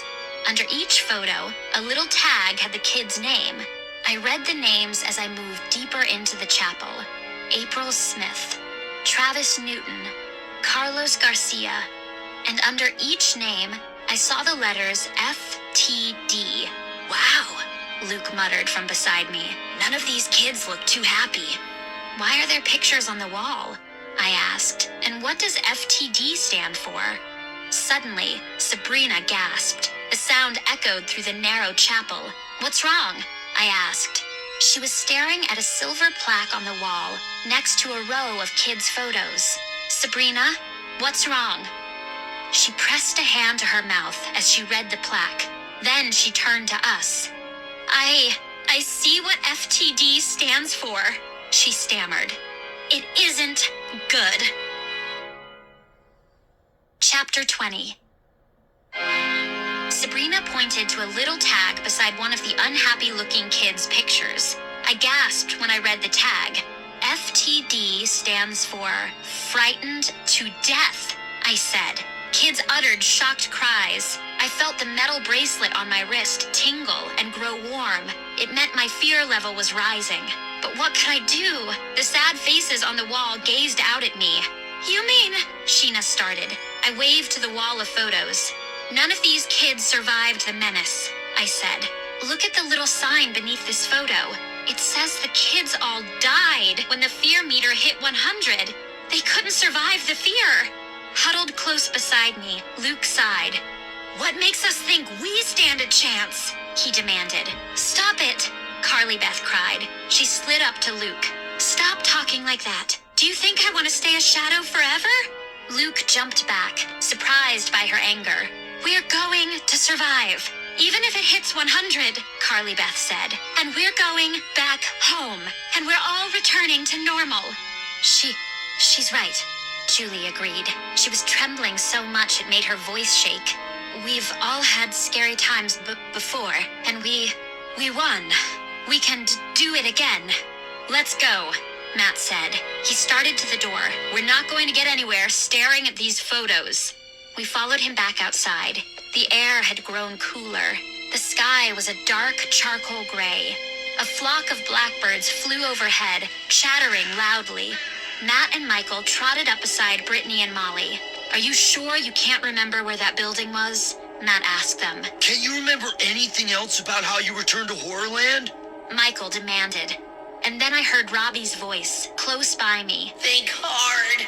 He pleaded. You both came to the arcade. You were going to bring me back with you to Panic Park. The two girls shut their eyes, thinking hard. It's all a fog, Brittany said finally. I remember the white building, Molly said. I remember we walked inside, and then she shook her head. I'm so sorry. It's all a blank. Hey, wait! Sheena cried. I don't believe it! I followed her gaze. She was staring at a tiny building across the path. It looked familiar. And then I saw the sign over the entrance. Hall of Mirrors. Some kids gasped. Some cheered. Yes! Boone cried, pumping his fists in the air. That's how we got here. The mirrors will take us back. We didn't hesitate. We all started running. The doors were closed. Was the building locked? Boone got there first. He spread his hands over the doors and pulled them apart. They slid open easily. We piled into the long, narrow room. Dark mirrors on both sides. My heart thudded in my chest as I stared at a long row of my reflections. Okay, everyone, Matt cried. Into the mirrors. I glanced at my brother. He had a frightened look on his face, but he flashed me a thumbs up. I took a deep breath and leaped into the glass. Chapter 21. Ow! My head smacked hard. My hand slapped the mirror. The glass was solid. In the long row of mirrors, I saw kids tumble back, surprised and disappointed. The room rang out with groans and unhappy cries. Well, that went well. Matt tried to make a joke, but we were all too disappointed to laugh. We stood there, gazing at our dark reflections. Oh no, I uttered a cry as I heard the doors slam shut. The long, narrow room grew darker. Matt and Boone rushed to the door. I watched them struggle to slide it open. We're locked in, Boone cried. Someone locked us in. We're trapped in here. I felt my bracelet tingle and vibrate. Lizzie, be calm, I told myself. Be calm. But how could I? My frightened face stared out at me from the mirrors. And then, my face disappeared. Kids cried out as their faces vanished. The mirrors went black. Oh no, I moaned. I stared at the ugly green mask that popped into the mirror. It looked like one of the masks Carly Beth had battled in the maze. It rose up in one mirror, then another, until the hideous mask stared out at us all down the row. Its rubbery lips bobbed up and down as if it were speaking to us. And then Captain Ben, the one-legged pirate captain, appeared behind the mask. The pirate's evil face grew larger as the mask faded back. He stared out from every mirror, uttering a crooked-toothed laugh. I screamed as an enormous snake rose up, so close it appeared ready to leap from the glass. It raised its head and opened its mouth, snapped its jaws once, twice. A hiss escaped its open mouth, the sound pouring like steam through the tiny room. Dr. Crawler, Boone shouted. I thought he was poisoned. He's still alive. Boone pounded the glass, but the gigantic snake didn't fade away. It shot its head toward us, letting out another frightening hiss. Then, a decaying mummy staggered clattered forward in front of us. Its wrappings were stained and peeling. Haunted eyes peered out from deep in its ragged head. The mummy reached its arms out stiffly, grabbing, trying to escape from behind the glass. I saw Abby stagger back. No, please, she cried. But there was nowhere to escape it. The mummy filled the mirrors in front of us and behind us. It's all our old enemies, Carly Beth cried. They're all here, all working for the menace, all here to frighten us. My bracelet, pain seared up and down my arm as the metal burned into my wrist. The fear meter rose in all the mirrors, and they all showed the red line bouncing over 80, creeping higher. Higher! We have to get out of here! Matt shouted. He tried the doors again. They wouldn't slide open. He lowered his shoulder and heaved himself at them. No way. I turned back to the mirrors and saw an evil-looking ventriloquist dummy loom up in all of them. His wooden hair stood up in a tall wave. His eyes darted wildly from side to side. He had a leering grin on his face. His jaw made a clicking sound as it moved up and down. Slappy! Brittany and Molly screamed at once. That's Mr. Slappy to you! He screeched. He could hear us. His evil face filled the mirrors. He turned his eyes on Michael. Kid, I've got one word of advice for you. Deodorant! He laughed a tinny laugh. Then his eyes landed on Matt. Do you know how to tell your face from your butt? No? Neither do I. You're not funny, Brittany screamed. What do you want? Why did you follow us here? Slappy's mouth clicked open. He leaned forward, peering out at Brittany with that evil grin. Brittany, I think you're pretty. Pretty ugly. I love your nose. Do you open bottle caps with it? His eyes darted from side to side. And where is Robbie? Invisible? Robbie, you never looked better. Maybe you should all make this a more beautiful world and disappear. I stared at the dummy's reflections, my mind spinning. Why was he doing this? Was he just going to make bad jokes? You're all going to disappear like Robbie. Slappy cried in his raspy voice. Your fear level is almost to 100. That means the menace and all of us good guys will be returning to Earth. He pressed his wooden face closer. His eyes blinked wide. And do you really think the menace will send you back to your mommies and daddies? I don't think so. Shut up! Brittany shrieked. Shut up! Shut up! I hate you! She smacked her fists against the mirror, trying to hit him. I hate you! I hate you! Slappy let out a giggle. He raised a wooden hand. He pointed 2 fingers at Brittany. Let me show you a wonderful trick the menace taught me. I heard a crackling sound, like an electrical shock. Brittany staggered back. She stumbled into the mirror behind her. Her eyes bulged. Her mouth hung open, and she took wheezing breaths. Slappy pointed the 2 fingers at her again. Again, I heard the crackle of electric current. Brittany let out a moan. Something happened to her face. Her mouth froze open. Her eyes stopped moving. Her face appeared to harden. And then, as I stared in horror, Brittany's whole head hardened. Her skin began to glow like polished wood. An ugly grunt escaped her throat. She raised a hand and pushed under her chin, struggling to close her mouth. Her mouth made a clicking sound as it closed. Slappy laughed. He pointed his fingers at her again. Brittany grunted. Her eyes darted stiffly from side to side. Her head tilted forward, then back. Her mouth clicked as she tried to speak. Slappy laughed. Brittany, dear, I always thought you were a dummy. I was standing right next to Brittany. I reached for her. My hand brushed her head. It was solid wood. Her head was a dummy's head. Slappy Slappy peered out from the long rows of mirrors. "Who else would like to join my show?" he shouted. Chapter 22. The dummy's laugh roared out from all the mirrors. Poor Brittany gripped her wooden head in both hands. Her mouth clicked open, but no sound came out. A wave of horror swept down my body. I pressed my back against the glass and took long, slow breaths.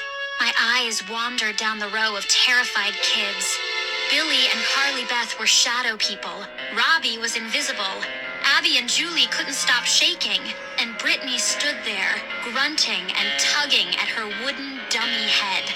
It's like a horror movie, I thought, and then I told myself, no, it's like living in 10 horror movies at once. "We've got to get out of here," Matt shouted. "Everybody, think." Yes! Why don't you use your brain? Slappy snapped. Use it to ram your head against the door! Slappy's laugh faded as he sank back in the mirror. I gasped as I saw who appeared next. The Menace. His black hat was tilted over his face. The collar of his black shirt was pulled up. He looked like a black smudge repeated again and again down the row of mirrors.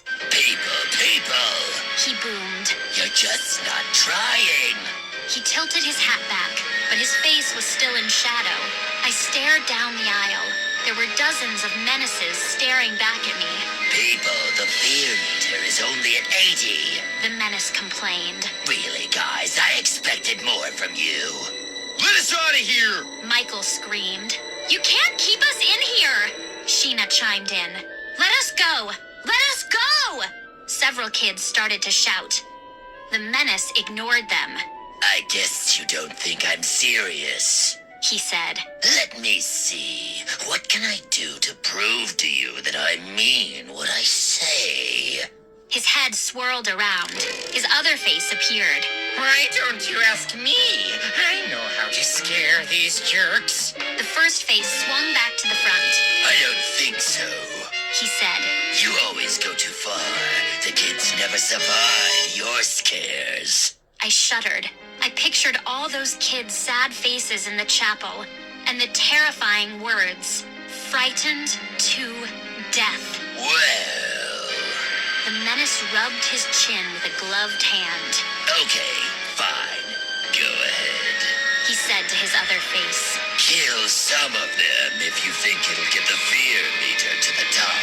Do whatever you want to them. Chapter 23. Kill some of them? His terrifying words sent chill after chill down my back. You're crazy! Michael screamed. He slapped his hand against the mirror. Matt tried to pull him back, but Michael totally lost it. You're crazy! Crazy! Crazy! He shouted at the shadowy face in the mirrors. Michael was so angry, the veins were throbbing in his neck. He pounded the mirror again and again. The Menace watched him calmly. Under the hat, his eyes were narrow slits. You are a brave lad. He told Michael. Yes. I know you're part monster. I know your whole story, kiddo. It's so impressive the way you stand up to me. His head spun around. So impressive, I could puke. The red face said. But really, who is crazy here? The first face said softly. I think I make perfect sense. Just let us go! Michael screamed. I don't care if... He stopped. A blinding flash of white light made us all stop. I shut my eyes. The light was so bright, it sent a burning jolt of pain through my head. I opened my eyes slowly and stared in shock at the mirrors. They all appeared to spin, spinning faster and faster until the face in the mirrors was a blur. Michael opened his mouth in a long wail of horror. It was Michael's face in the mirrors, dozens of spinning reflections. Michael's mouth open, screaming out his rage in every mirror. Screaming, his eyes bulging, his face twisted in anger as he spun, Then the scream cut off sharply as the mirrors came to a stop. Darkness fell over us. Silence. A terrified silence down the long room. And then slowly, the lights brightened. I struggled to breathe. I saw the other kids shaking their heads, blinking, dazed. And then my eyes stopped on Michael. Michael squinting hard into the mirror in front of him. And on the back of Michael's head, on the back of his head, on the back of his head, my heart skipped a beat. On the back of Michael's head was another face. A hideous monster face with bulging eyes and a long lizard snout, pointed, jagged teeth, and a long, black, forked tongue.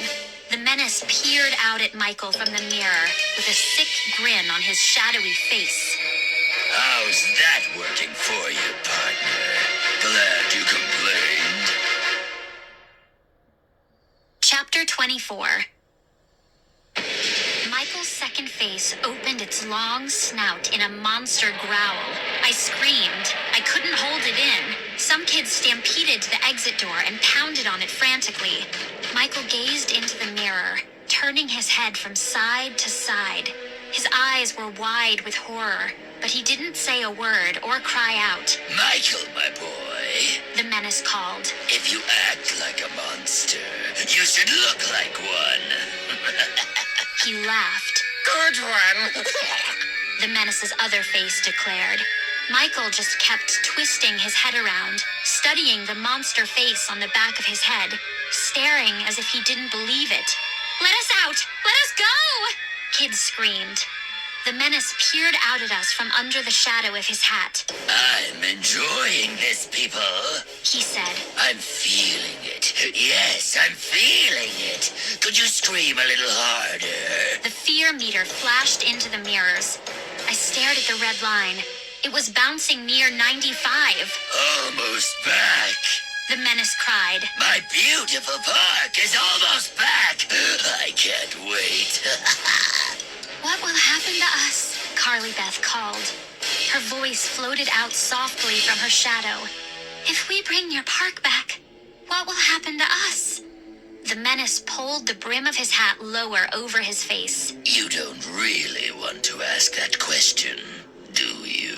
The red face whirled around. FTD! It shouted. FTD! FTD! I gasped as gray light flooded the narrow aisle. It took me a few seconds to realize the exit door had opened. We all stood blinking, gazing at the open door. Don't just stand there, people. The menace said. You know how I get when I'm kept waiting. Kept waiting.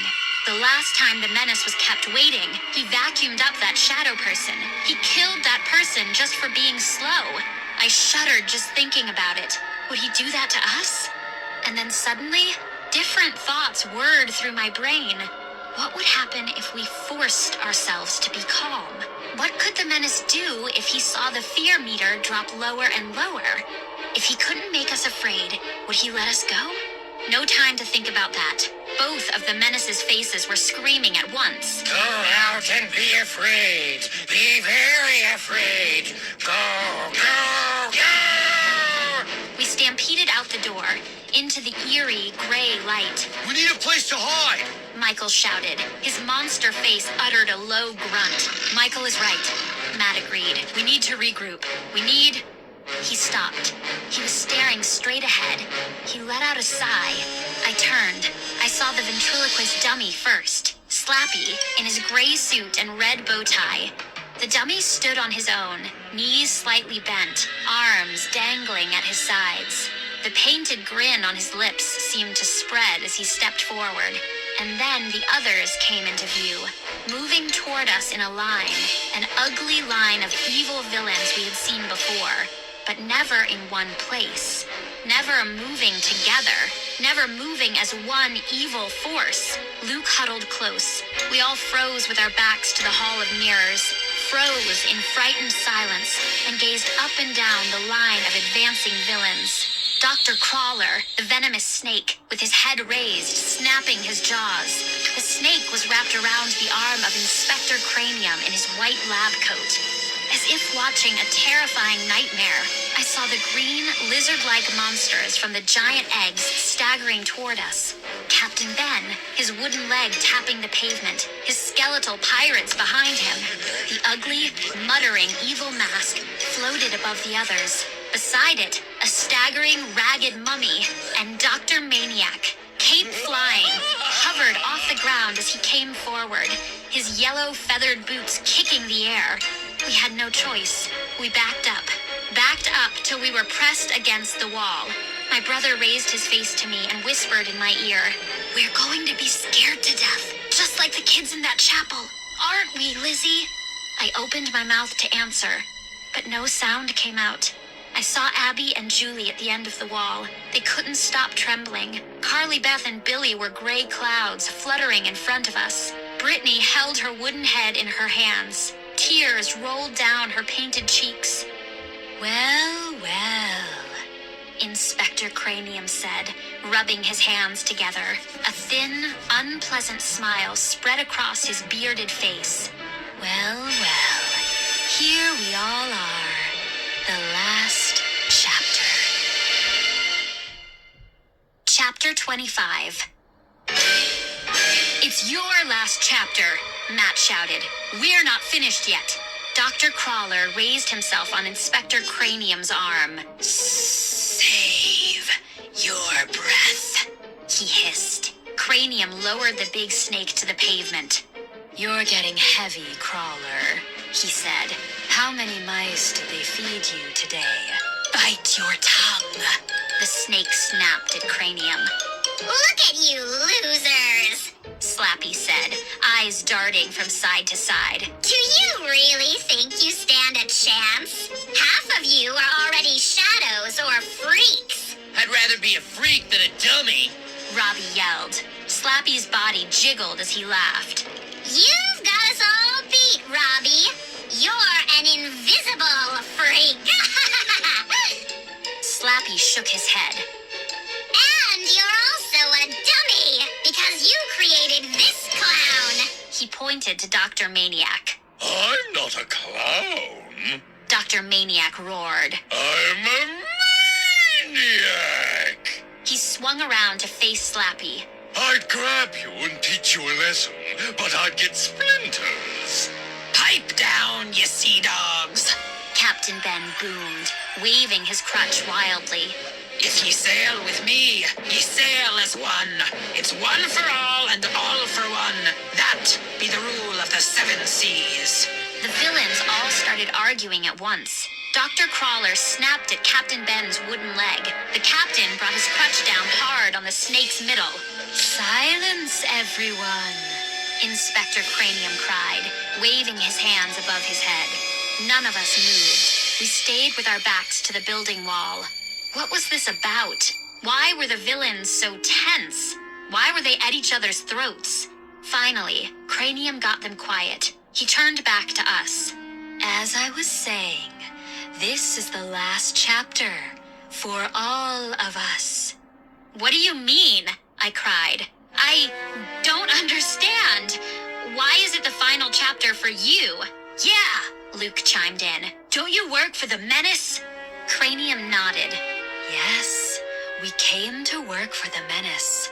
Byron chose us all. He made us a good offer. Slappy's mouth clicked up and down. The Menace said we could all take our revenge on you losers. He rasped. You know, you got lucky. You defeated us back home, so he gave us another chance. The snake lifted itself high. He promised us a good time. All we had to do was scare you out of Horrorland. Make you think Horrorland was unsafe. Aye, and we did a fine job of that. Captain Ben chimed in. We made you believe that Horrorland was the scariest place, Cranium said, so you would try to escape to Panic Park. Cranium turned his gaze on me. It worked, too, he said. Except that stupid horror, Ned. He nearly fouled us up by getting you and Luke involved. I don't know what you're talking about. I replied. Who is Ned? He rubbed his pointy beard. Who do you think Monster X was? Cranium demanded. Who do you think was desperately feeding you to information about Horrorland? It was Ned. Monster X was Ned. Ned was trying to help us? Matt cried. How do you know it was Ned? I demanded. Cranium shrugged. I've got my spies. You can't keep a secret from the thought police. Cranium is a maniac too. Dr. Maniac cried. Maniacs rule! Maniacs rule! He did a crazy dance, but he had to stop when his legs got all tangled in his cape. Our job was to frighten you out of Horrorland, Cranium said. Once we got you to Panic Park, our job was to get your fear level to the top. The Menace is very smart. He knew we would be your worst nightmares come true. Why are you telling us all this? I demanded. Silence, Crawler hissed. No one can keep a secret from the thought police. Not even the Menace. I just read his mind. Cranium continued. Just now. Just this second.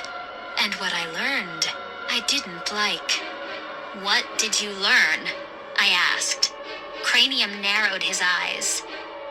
When you hit 100 on the fear meter, and Panic Park returns to the world, he plans to keep you prisoners in the park. Forever. And us, too. All of us? I gasped. He plans to keep us all prisoners, Cranium said. He's not going to let any of us go home after the job is done. I still don't understand why you're telling us this, I said. Because we need your help. Dr. Maniac screamed. Huh? We all gasped and cried out in surprise. Slappy shook his head. I can't believe I'm saying this, He said. but we have to work together with you losers. It's the only way we can defeat him, Cranium said. The only way we can destroy him. Matt's mouth hung open. He squinted hard at Cranium and Slappy. You're joking, right? Let me get this right. You want us to help you destroy the Menace? Boone said slowly. You have to stand up to him, Cranium said. Matt laughed. For sure. He turned to the rest of us. Don't you get it? It's a trap, a trick. It's the final scare. The final scare that puts the meter over the top. And these guys win. No way! Michael shouted to the row of villains. No way we help you! No way! No way! And we all began to chant. No way! No way! No way! As I chanted along with everyone, I saw the villains' expressions change. I saw the evil settle over their faces. I saw the grim, cold stares as their eyes narrowed. And I felt chilling fear. I felt fear freeze every muscle of my body as the villains began to move in for the final chapter, the final attack. Chapter 26. We had no place to run. The villains moved quickly. They pressed us against the building wall. Slappy's eyes rolled with excitement as he strode stiffly up to me. Before I could duck away, he pressed his wooden face against my cheek and rasped in my ear. We don't like you, and you don't like us. But you freaks are the only ones who can stand up to him. Stand up to him? I asked. What do you mean? How can we stand up to the Menace? You have to show him you have no fear, Cranium replied. He needs your fear energy to keep his park alive. If your fear level goes down, the Menace is weakened. Stand up to him. Stand in front of him and laugh in his face. Dr. Maniac declared. He tossed back his head and whinnied like a horse. Something like that. I told you I read his mind. Here's what I learned. If you all stand in front of him and show no fear, Cranium continued, the Menace will vanish, and so will Panic Park. If you stare him down, his world will start to shrink. The menace and the park will grow tinier and tinier until it's just a memory. Hey, Luke chimed in. If it's so easy, why don't you do it? It be far from a job for a fearless pirate. Long Ben answered. I be feared in all the 17 seas. Is your leg made of wood or your head? Slappy rasped at the pirate. There are only 7 seas. I've been places you've never even dreamed of, dummy. The pirate scowled. One more word against the captain, and I'll be using your head for my anchor. And I'll bite your other leg. Slappy cried, snapping his jaws loudly at Captain Ben. Peace, peace! Maniac shouted. Cranium turned back to us. We can't defeat the menace, Cranium said. The menace isn't measuring our fear. He's measuring yours. You are the humans. He grabbed my wrist and slid his hand over my bracelet. It's very hot. The fear level is high. The menace is measuring the fear in all of you. So you losers have to do it. Slappy said. You have to go back to his mansion. You have to find him. Show him you're not a bit afraid. Make the bracelets go cold. Stare him down, Cranium said. When your fear level goes down, he will shrink away. The menace and Panic Park will shrink away. Once he is tiny and weak, we know how to escape. Do it! No! Maniac screamed. Matt turned to the rest of us. What do you think? He asked. Is this a trap? Can we trust them? No! Michael answered. We can't trust them, but do we have a choice? His second face spun around. It said. It stuck out its long, black, forked tongue. Michael's real face spun back. See what I mean? Look at us. We're totally ruined. Ruined! I think we have to try it. It can't get any worse, can it? Famous last words. Chapter 27. Inspector Cranium and Dr. Maniac led the way to the Menace's mansion on the other side of the park. The rest of the villains scattered. We walked in silence past the rides and games and empty restaurants, all colorless and gray. Did I feel tense? 3 guesses. My throat was so tight I could barely swallow. My heart fluttered as if I had a flock of birds in my chest. Were we walking into a trap? Could we really be brave enough to stare down the menace? A group of horrors were huddled near a line of tall trees. They stopped talking and turned to watch us as we passed. I thought the Horrorland horrors were on our side, Matt said to Cranium. I thought Ned ordered them to protect us. What are they doing here in Panic Park? These horrors work for Byron, Cranium replied. He brought them here. Dangerous fellows. Maniac added. They're not human. They'll do anything like me. No one else laughed. We stepped into the shadow of the tall mansion. Crows cawed, circling the tower roofs. 4 shadow people stood stiff and alert at the top of the front stairs. Guards. Follow us, Cranium said. There's a door at the side. It isn't guarded. You can sneak in there. The Menace's study is just down the hall. My bracelet began to tingle. The heat burned my wrist. I knew my fear level had to be up near the top of the meter. Did everyone else feel as afraid as I did? If so, we were doomed to fail.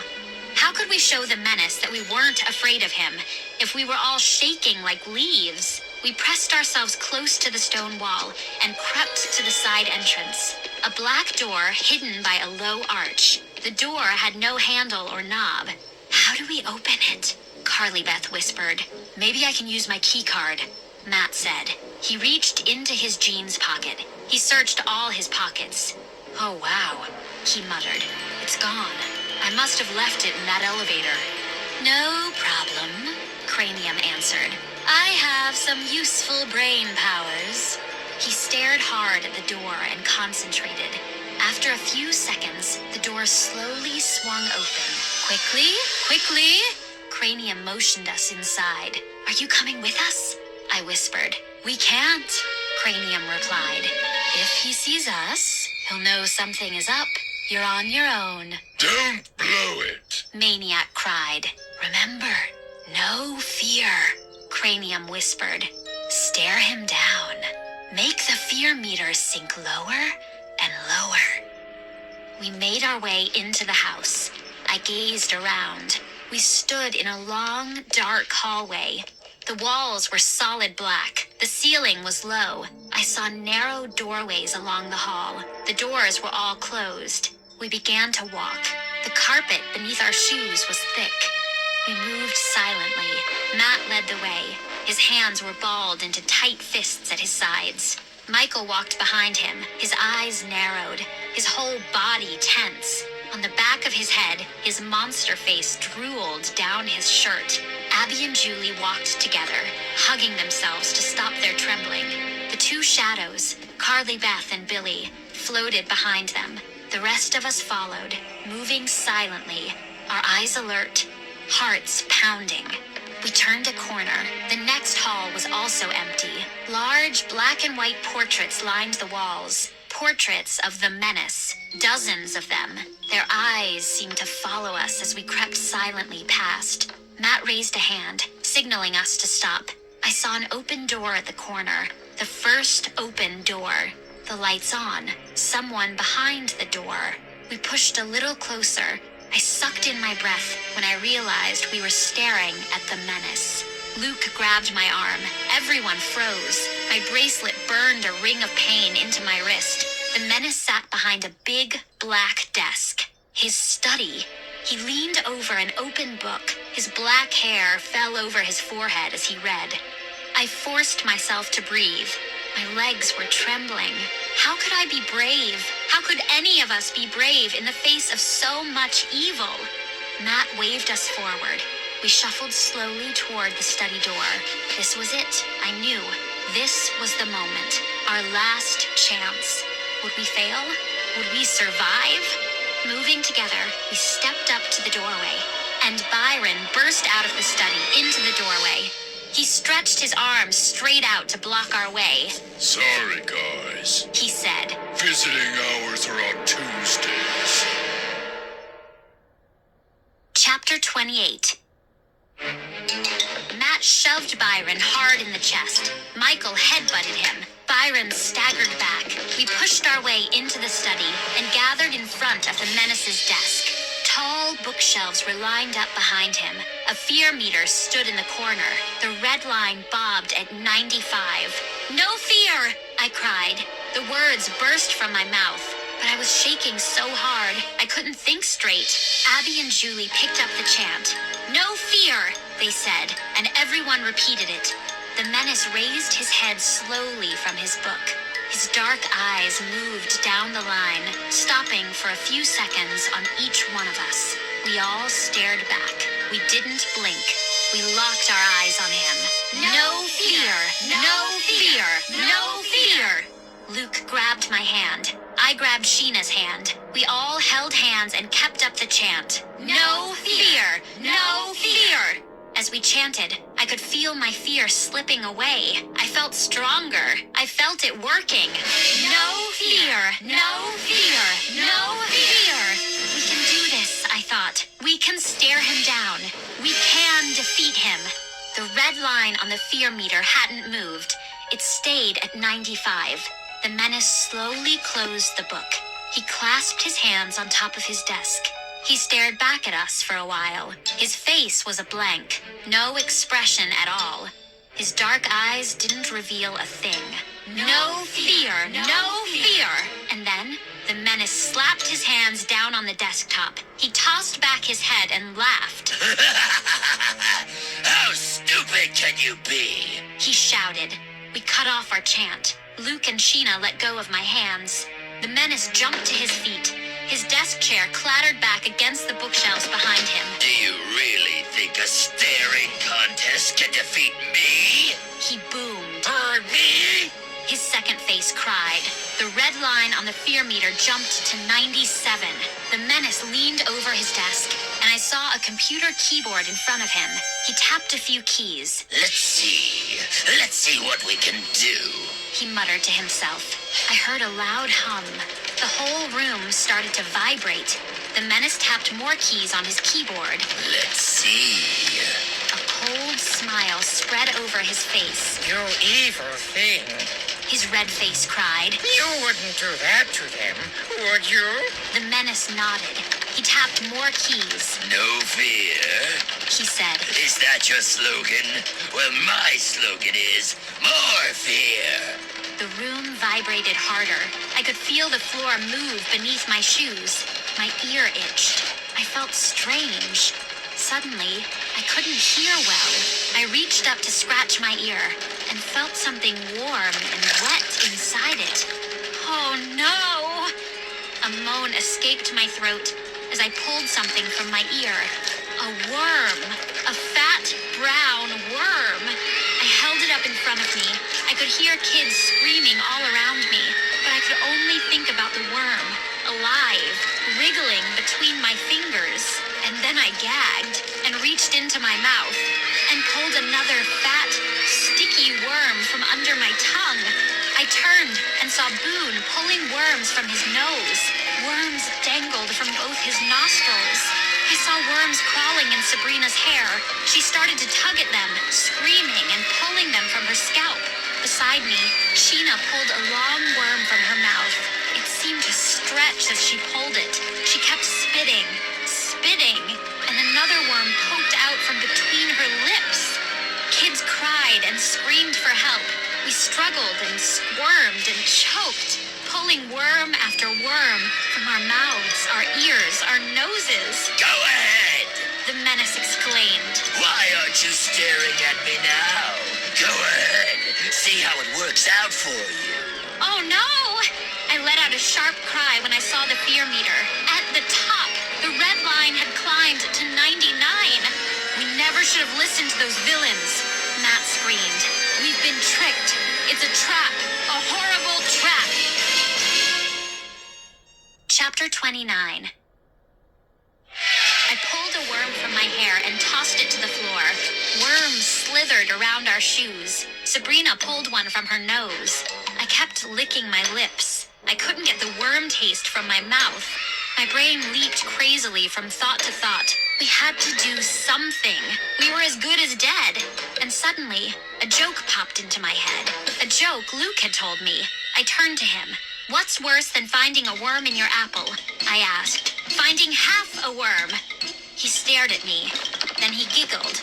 I gasped. Did the room shake? Did I really see everything shrink a little? Luke, keep laughing, I said. I glanced at the fear meter. The red line had dropped to 98. Lizzie, Luke said, what's the last thing that goes through a bug's mind when it hits a windshield? I shrugged. The rest of its body, Luke said. We both laughed. Again, I felt the room jolt. This time, I was sure. I really did see everything in it shrink. Sheena and Sabrina laughed. Tell that one to the others, Sabrina said. Luke repeated his joke.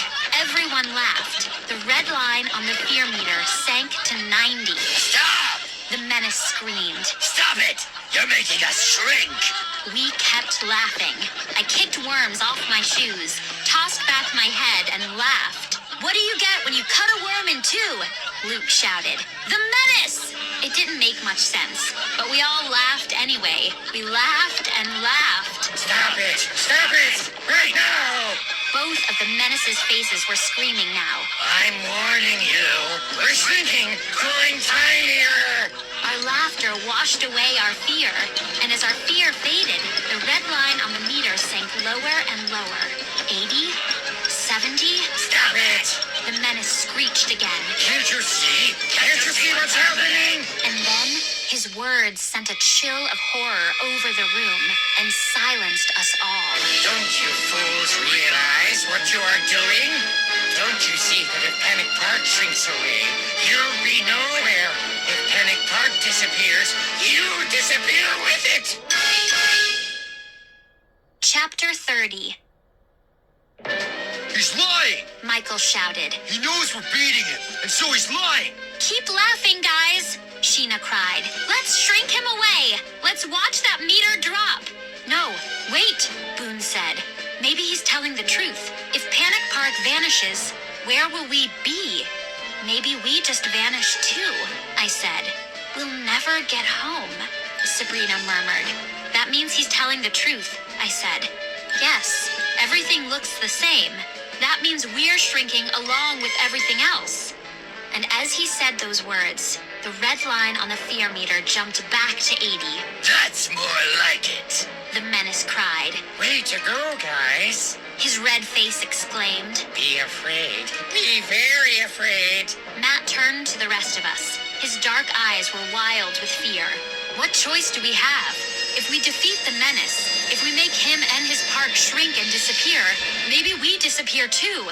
But we're also dead meat if we make the meter go all the way up, Carly Beth said. The menace grinned. Go ahead. Talk about it. Talk about how scared you are.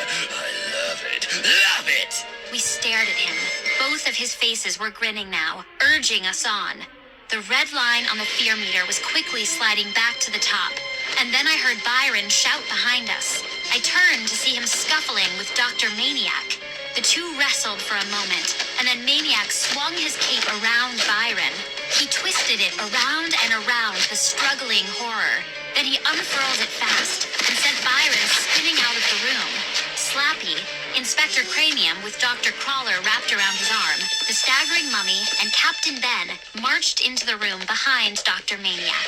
The ugly mask floated in the doorway, its lips bobbing silently up and down. What is the meaning of this? The menace shouted angrily. When I want you freaks, I'll rattle your cages. Slappy stepped up to the desk. He stared at the menace. His painted lips were locked in an evil grin. Whoever said two heads are better than one? He cried.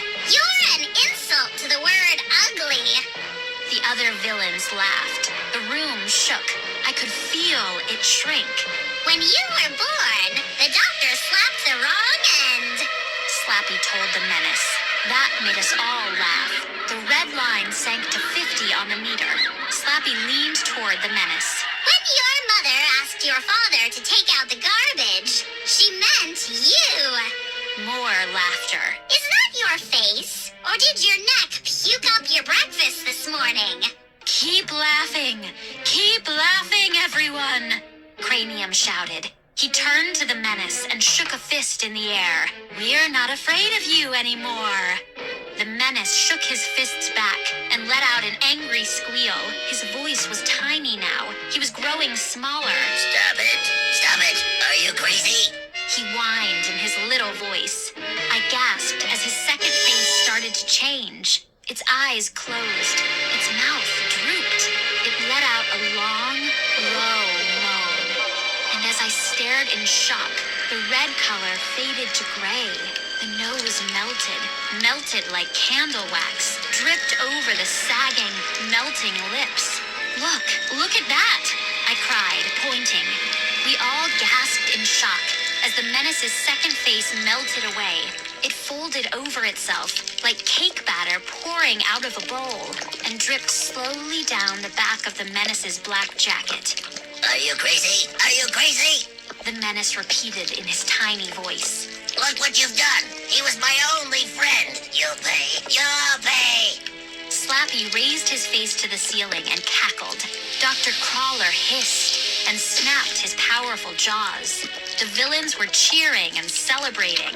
The red line on the fear meter had dropped out of sight, but I couldn't be happy about it. A jolt of fear tightened my throat. Stop!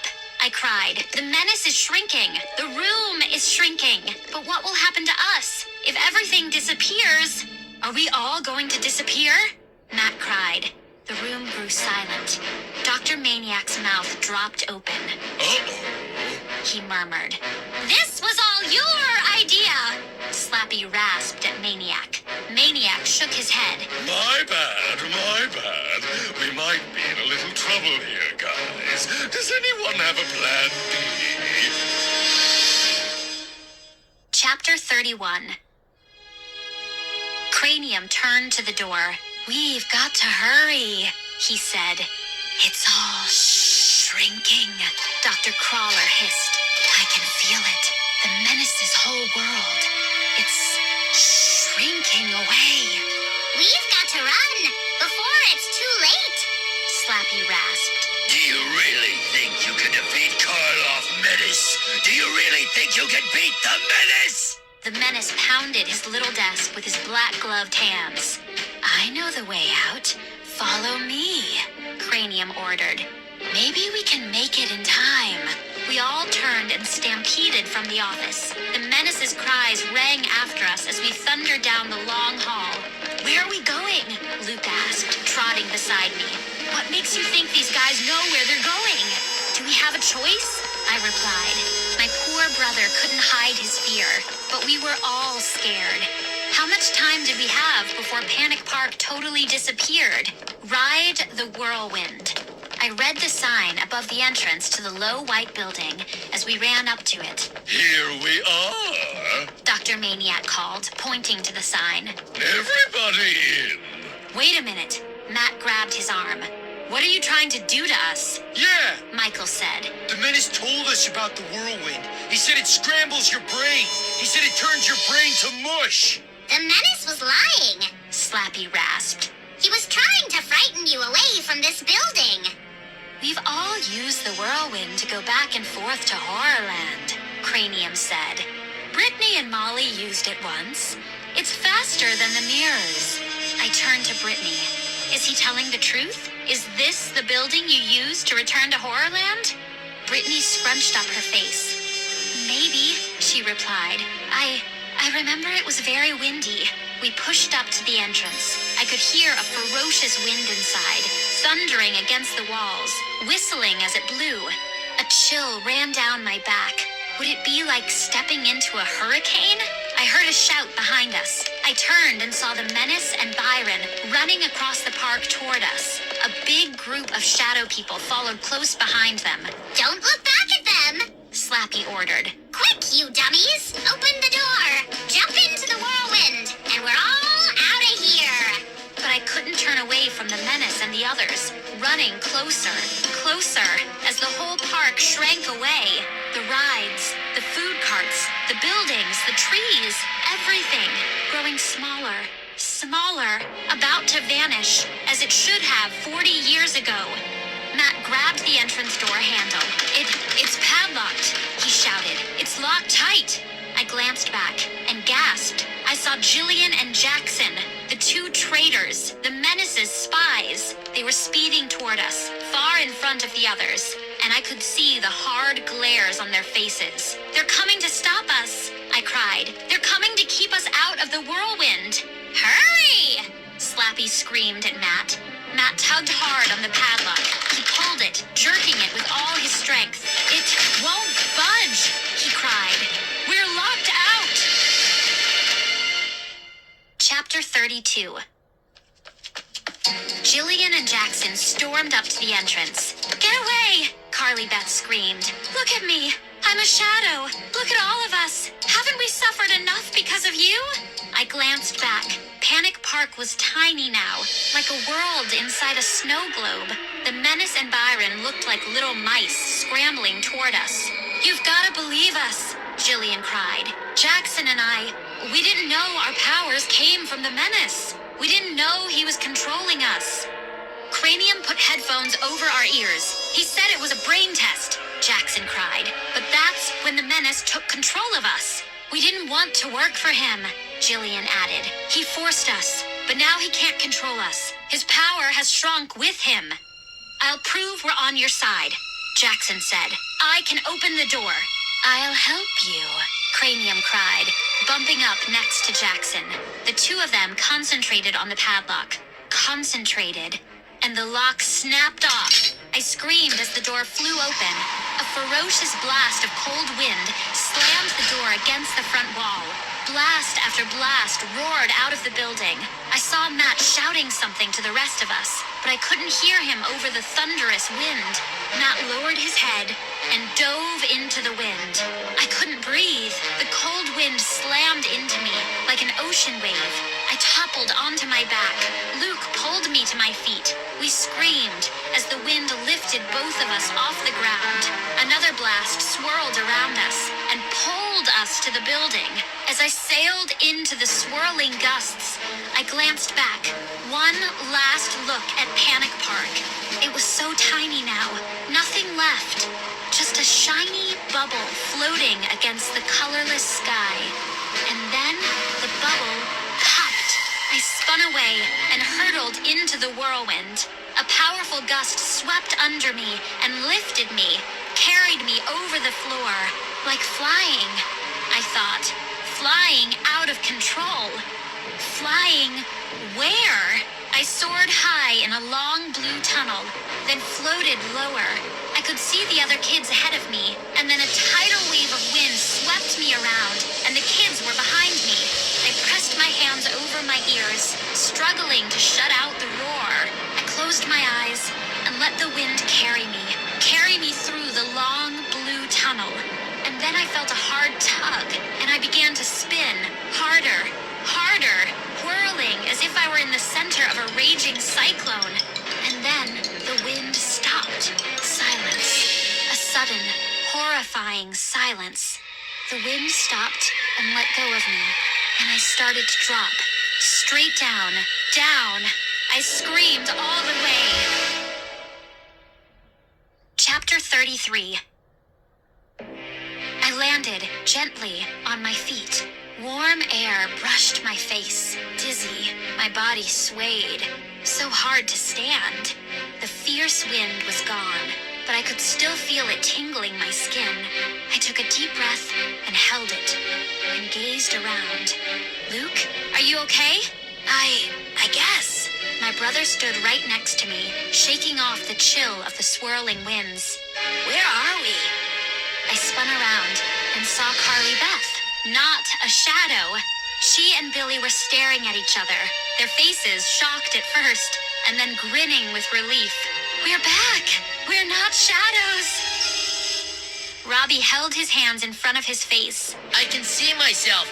I'm not invisible. Yay! And we all cheered when we saw Brittany with her normal head. Abby and Julie had stopped shaking, and Michael was back to having only one face. We're back! We're back to normal! And we started to celebrate even before we realized we were standing in a parking lot. I saw the green and purple entrance sign, rows and rows away from us. It's Horrorland! I shouted, pumping my fists in the air. Yes, we were standing in the Horrorland parking lot. And before we could celebrate for long, there were our parents. Everyone's parents, moving down the row of cars toward us. Dad studied his watch. You're late, He said. Where have you all been? Where have you been all this time? I blurted out. Mom wrinkled up her forehead. Didn't they tell you, Lizzie? They took all of us adults to our own hotel. We had a great time. We made so many new friends. Dad frowned. But we've been waiting for you kids here. Time to go home. I glanced around at the other family reunions. Lots of hugs and happy greetings. I whispered to Luke. None of them have any idea of the danger we were in. Look at them all, grinning and laughing. Clueless. Let's keep them that way, Luke said. How could we ever explain it? A green and purple horror watched from the side. He had a smile on his face. I walked over to him. You're Ned, aren't you? I asked. His smile grew wider. Monster X to you. He said. Thank you, I said. I think we all want to thank you. Come on, you two, Dad called. We have a long drive ahead of us. He gave us a push toward the car. Lizzie, look at your hair, Mom said, brushing it down with her hand. It's all wild and crazy. Why is it such a mess? I went on a very fast ride, I said. That night, how happy was I to be back in my own bedroom? 3 guesses. But as I started to unpack, I couldn't get Panic Park out of my mind. I thought about the little shadow girl, pleading with me in that faraway voice. Find me. Can you find me? I pictured that black and white world, the dark, empty buildings, the rides and shops and restaurants, all closed. all shades of gray, shades from another world. And again, I saw the park shrinking away, growing smaller and smaller, so tiny, and then gone. A whole park, a whole world, gone with a tiny pop. I yawned. I was so tired I could barely keep my eyes open.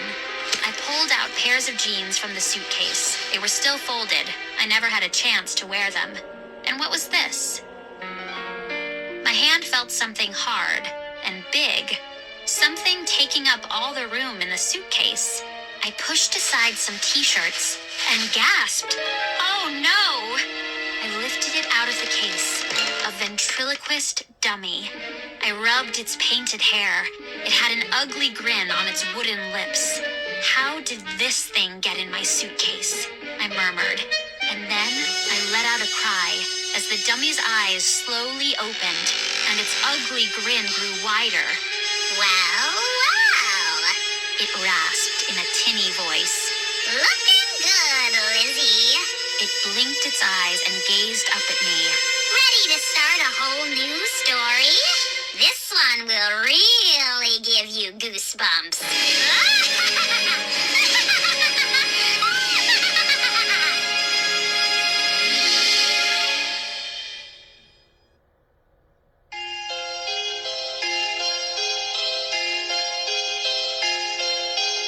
Hello, I'm R.L. Stein. Our classic Goosebumps story is called Night of the Living Dummy 2. Amy's ventriloquist dummy Dennis keeps losing his head, for real. So Amy begs her family for a new dummy. That's when her dad finds Slappy in a local pawn shop. Slappy's kind of ugly, but at least his head stays on. Amy loves practicing her new comedy routine. It's like this dummy knows what she's thinking, like he can move by himself. And it's a lot of fun until Slappy starts a routine of his own. Then horrible things start happening. Horrible, nasty things. Just like what happened the last time. Because there's something odd about Slappy. Something not quite right. Something evil. Listener beware, you're in for a scare.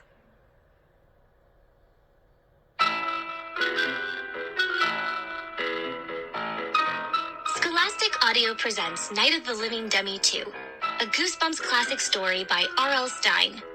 Read by Renee Dorian. Chapter 1. My name is Amy Kramer, and every Thursday night I feel a little dumb. That's because Thursday is family sharing night at my house. Sarah and Jed think it's dumb too, but Mom and Dad won't listen to our complaints. It's the most important night of the week, Dad says. It's a family tradition, Mom adds. It's something you kids will always remember. Right, Mom. It's something I'll always remember as really painful and embarrassing. You've probably guessed that on family sharing night, every member of the Kramer family, except for George, our cat, has to share something with the rest of the family. It isn't so bad for my sister, Sarah. Sarah is 14, 2 years older than me, and she's a genius painter. Really, one of her paintings was chosen for a show at the art museum downtown. Sarah may go to a special arts high school next year. So Sarah always shares some sketches she's working on, or a new painting. And family sharing night isn't so bad for Jed either.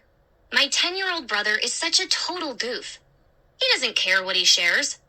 One Thursday night, he burped really loud and explained that he was sharing his dinner. Jed laughed like a lunatic. But Mom and Dad didn't think it was funny. They gave Jed a stern lecture about taking family sharing night more seriously. The next Thursday night, my obnoxious brother shared a note that David Miller, a kid at my school, had written to me. A very personal note. Jed found the note in my room and decided to share it with everyone. Nice? I wanted to die. I really did. Jed just thinks he's so cute and adorable, he can get away with anything. He thinks he's really special. I think it's because he's the only redhead in the family. Sarah and I both have straight black hair, dark green eyes, and very tan skin. With his pale skin, freckled face, and curly red hair, Jed looks like he comes from another family. And sometimes, Sarah and I both wish he did. Anyway, I'm the one with the most problems on family sharing night. Because I'm not really talented the way Sarah is, and I'm not a total goof like Jed. So I never really know what to share. I mean, I have a seashell collection, which I keep in a jar in my dresser, but it's really kind of boring to hold up shells and talk about them. And we haven't been to the ocean for nearly 2 years, so my shells are kind of old, and everyone has already seen them. I also have a really good collection of CDs, but no one else in my family is into Bob Marley and reggae music. If I start to share some music with them, they all hold their ears and complain till I shut it off. So I usually make up some kind of a story. An adventure story about a girl who survives danger after danger. Or a wild fairy tale about princesses who turn into tigers. After my last story, Dad had a big smile on his face. "Amy is going to be a famous writer," he announced. "She's so good at making up stories." Dad gazed around the room, still smiling. "We have such a talented family," he exclaimed. I knew he was just saying that to be a good parent, to encourage me. Sarah is the real talent in our family. Everyone knows that. Tonight, Jed was the first to share. Mom and Dad sat on the living room couch. Dad had taken out a tissue and was squinting as he cleaned his glasses. Dad can't stand to have the tiniest speck of dust on his glasses. He cleans them about 20 times a day.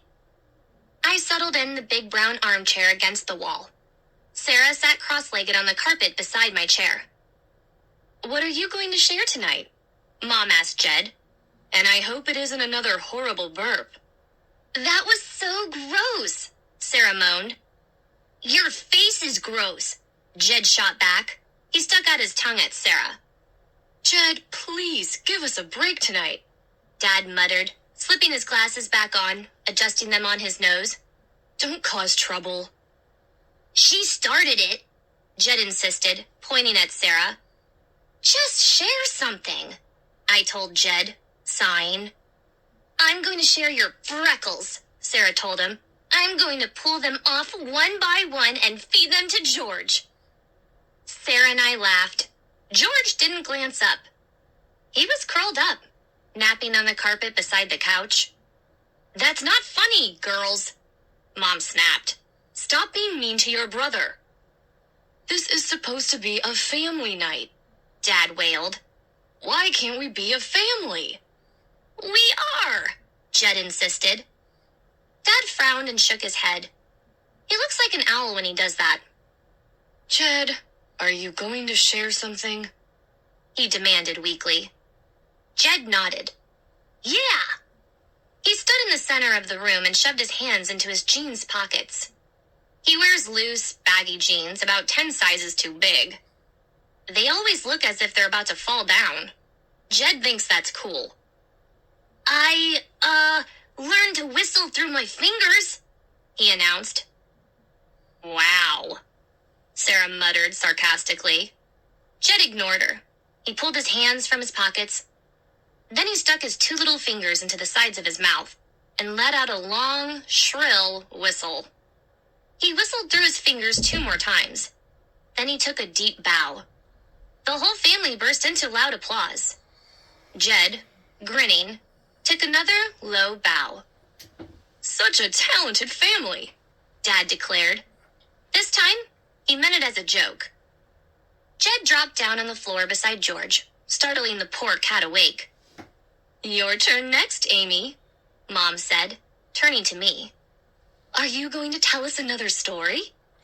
"Her stories are too long," Jed complained. George climbed unsteadily to his feet and moved a few feet away from Jed. Yawning, the cat dropped onto his stomach beside Mom's feet. "I'm not going to tell a story tonight," I announced. I picked up Dennis from behind my armchair. Sarah and Jed both groaned. "Hey, give me a break," I shouted. I settled back on the edge of the chair, fixing my dummy on my lap.